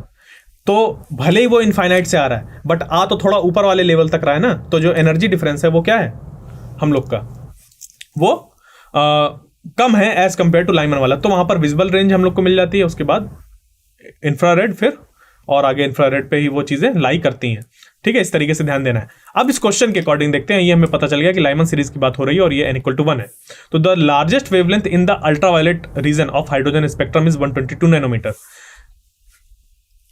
लार्जेस्ट वेवलेंथ यानी कि जो एनर्जी होगी वो मिनिमम होगी, और एनर्जी मिनिमम कब होगी? जब एनर्जी गैप मिनिमम होगा। एनर्जी गैप मिनिमम कब होगा? जब n इक्वल टू 1 पर आ रहा होगा इलेक्ट्रॉन, कहां से? n इक्वल टू 2 से, उसके जस्ट ऊपर वाले से। ठीक है, तो 122 नैनोमीटर आ रही है वेवलेंथ, तो 122 इज इक्वल टू हो जाएगा r, और यहां पर n इक्वल टू 1 पर आ रहा है तो 1 स्क्वायर, और यहां पर n इक्वल टू 2 से आ रहा है ये। तो इस तरीके से हम लोग r कैलकुलेट कर लेंगे। देखिए, हर बार 10⁻⁷ वैल्यू हम लोग नहीं चूज करते हैं, क्योंकि थोड़ी बहुत चीजें वेरी करती हैं, तो हम लोग r जो दी रहती है चीजें उससे r निकालते हैं, फिर उसका यूज करते हैं दूसरा निकालने के लिए। आगे अब क्या दिया है? The smallest wavelength. देखो, अब स्मॉलेस्ट वेवलेंथ की बात हो रही है। स्मॉलेस्ट वेवलेंथ यानी एनर्जी क्या होगी हम लोग की? मैक्सिमम होगी। स्मॉलेस्ट वेवलेंथ यानी एनर्जी मैक्सिमम। एनर्जी मैक्सिमम यानी कि कहां से आएगा? इनफाइनाइट से। ठीक है, n जो होगा n2 वो क्या होगा? इनफाइनाइट होगा, ये इधर वाले केस के लिए। ठीक है, और किसकी बात हो रही है? Infrared reason. तो बामर के बाद होता है हम लोग का पाश्चन, तो यहां पर हम लोग का n इक्वल टू 3 लेना होगा। कौन सा? n1 यानी ये वाला टर्म। ठीक है, तो यहां से r की वैल्यू निकालेंगे और r पुट कर देंगे हम लोग दूसरे वाले में जहां पे हम लोग को लेमडा निकालना है, तो वो निकल कर आ जाएगा हम लोग का कि कितना होगा। ठीक है, तो 1/λ और r, और यहां पर हम लोग के पास आ जाएगा 3 स्क्वायर माइनस 1/∞ स्क्वायर। ठीक है, बात समझ पे आया? ठीक है, तो इस तरीके से जब करेंगे हम लोग तो सॉल्व करने पे हम लोग का ये निकल कर आ जाएगा। r यहां से वैल्यू निकाल कर इस पे पुट करेंगे तो ये हम लोग का जो होगा वो निकल कर आ जाएगा कितना, कि ये इसको आप सॉल्व करिएगा तो 823 के आसपास हम लोग का वेवलेंथ निकल कर आ जाएगा। इस तरीके से इसको सॉल्व करेंगे, ये इसका रहा सॉल्यूशन, और बता दिया किस तरीके से। तो ये हम लोग का जो होगा इसकी वैल्यू निकल कर आ जाएगी lambda is equal to 823 approx 823 nanometers. ठीक है, तो ये थे हम लोग के कुछ 5 क्वेश्चंस। अब मैं क्या कर रहा हूं, आपको दे रहा हूं एक क्वेश्चन, ये इसको सॉल्व करने के लिए। ठीक है, एक क्वेश्चन ये है, दूसरा है ये, तीसरा है ये, चौथा है ये। ठीक है, इसको फिर से मैं एक बार रिपीट कर देता हूं। यहां पर ये जो लिखा हुआ है ये क्वांटाइज्ड लिखा हुआ है। ठीक है, एक क्वेश्चन ये, दूसरा क्वेश्चन ये, तीसरा क्वेश्चन ये, और हम लोग का चौथा ये, और यहां पर इस तरीके से। तो इन क्वेश्चन को आप सॉल्व करिए, देखिए कि क्या आ रहा है जो अभी अनसॉल्व क्वेश्चन है। फिर अगर आपको उस पर कुछ डाउट है, किसी भी तरीके के डाउट है, तो आप साथ ही ऐप के क्वेरी सेक्शन पे जाके पूछ सकते हैं डाउट, वहां पर आपका डाउट जल्दी से जल्दी क्लियर किया जाएगा। तो आई होप आपको ये सेशन अच्छा लगा होगा। Thank you.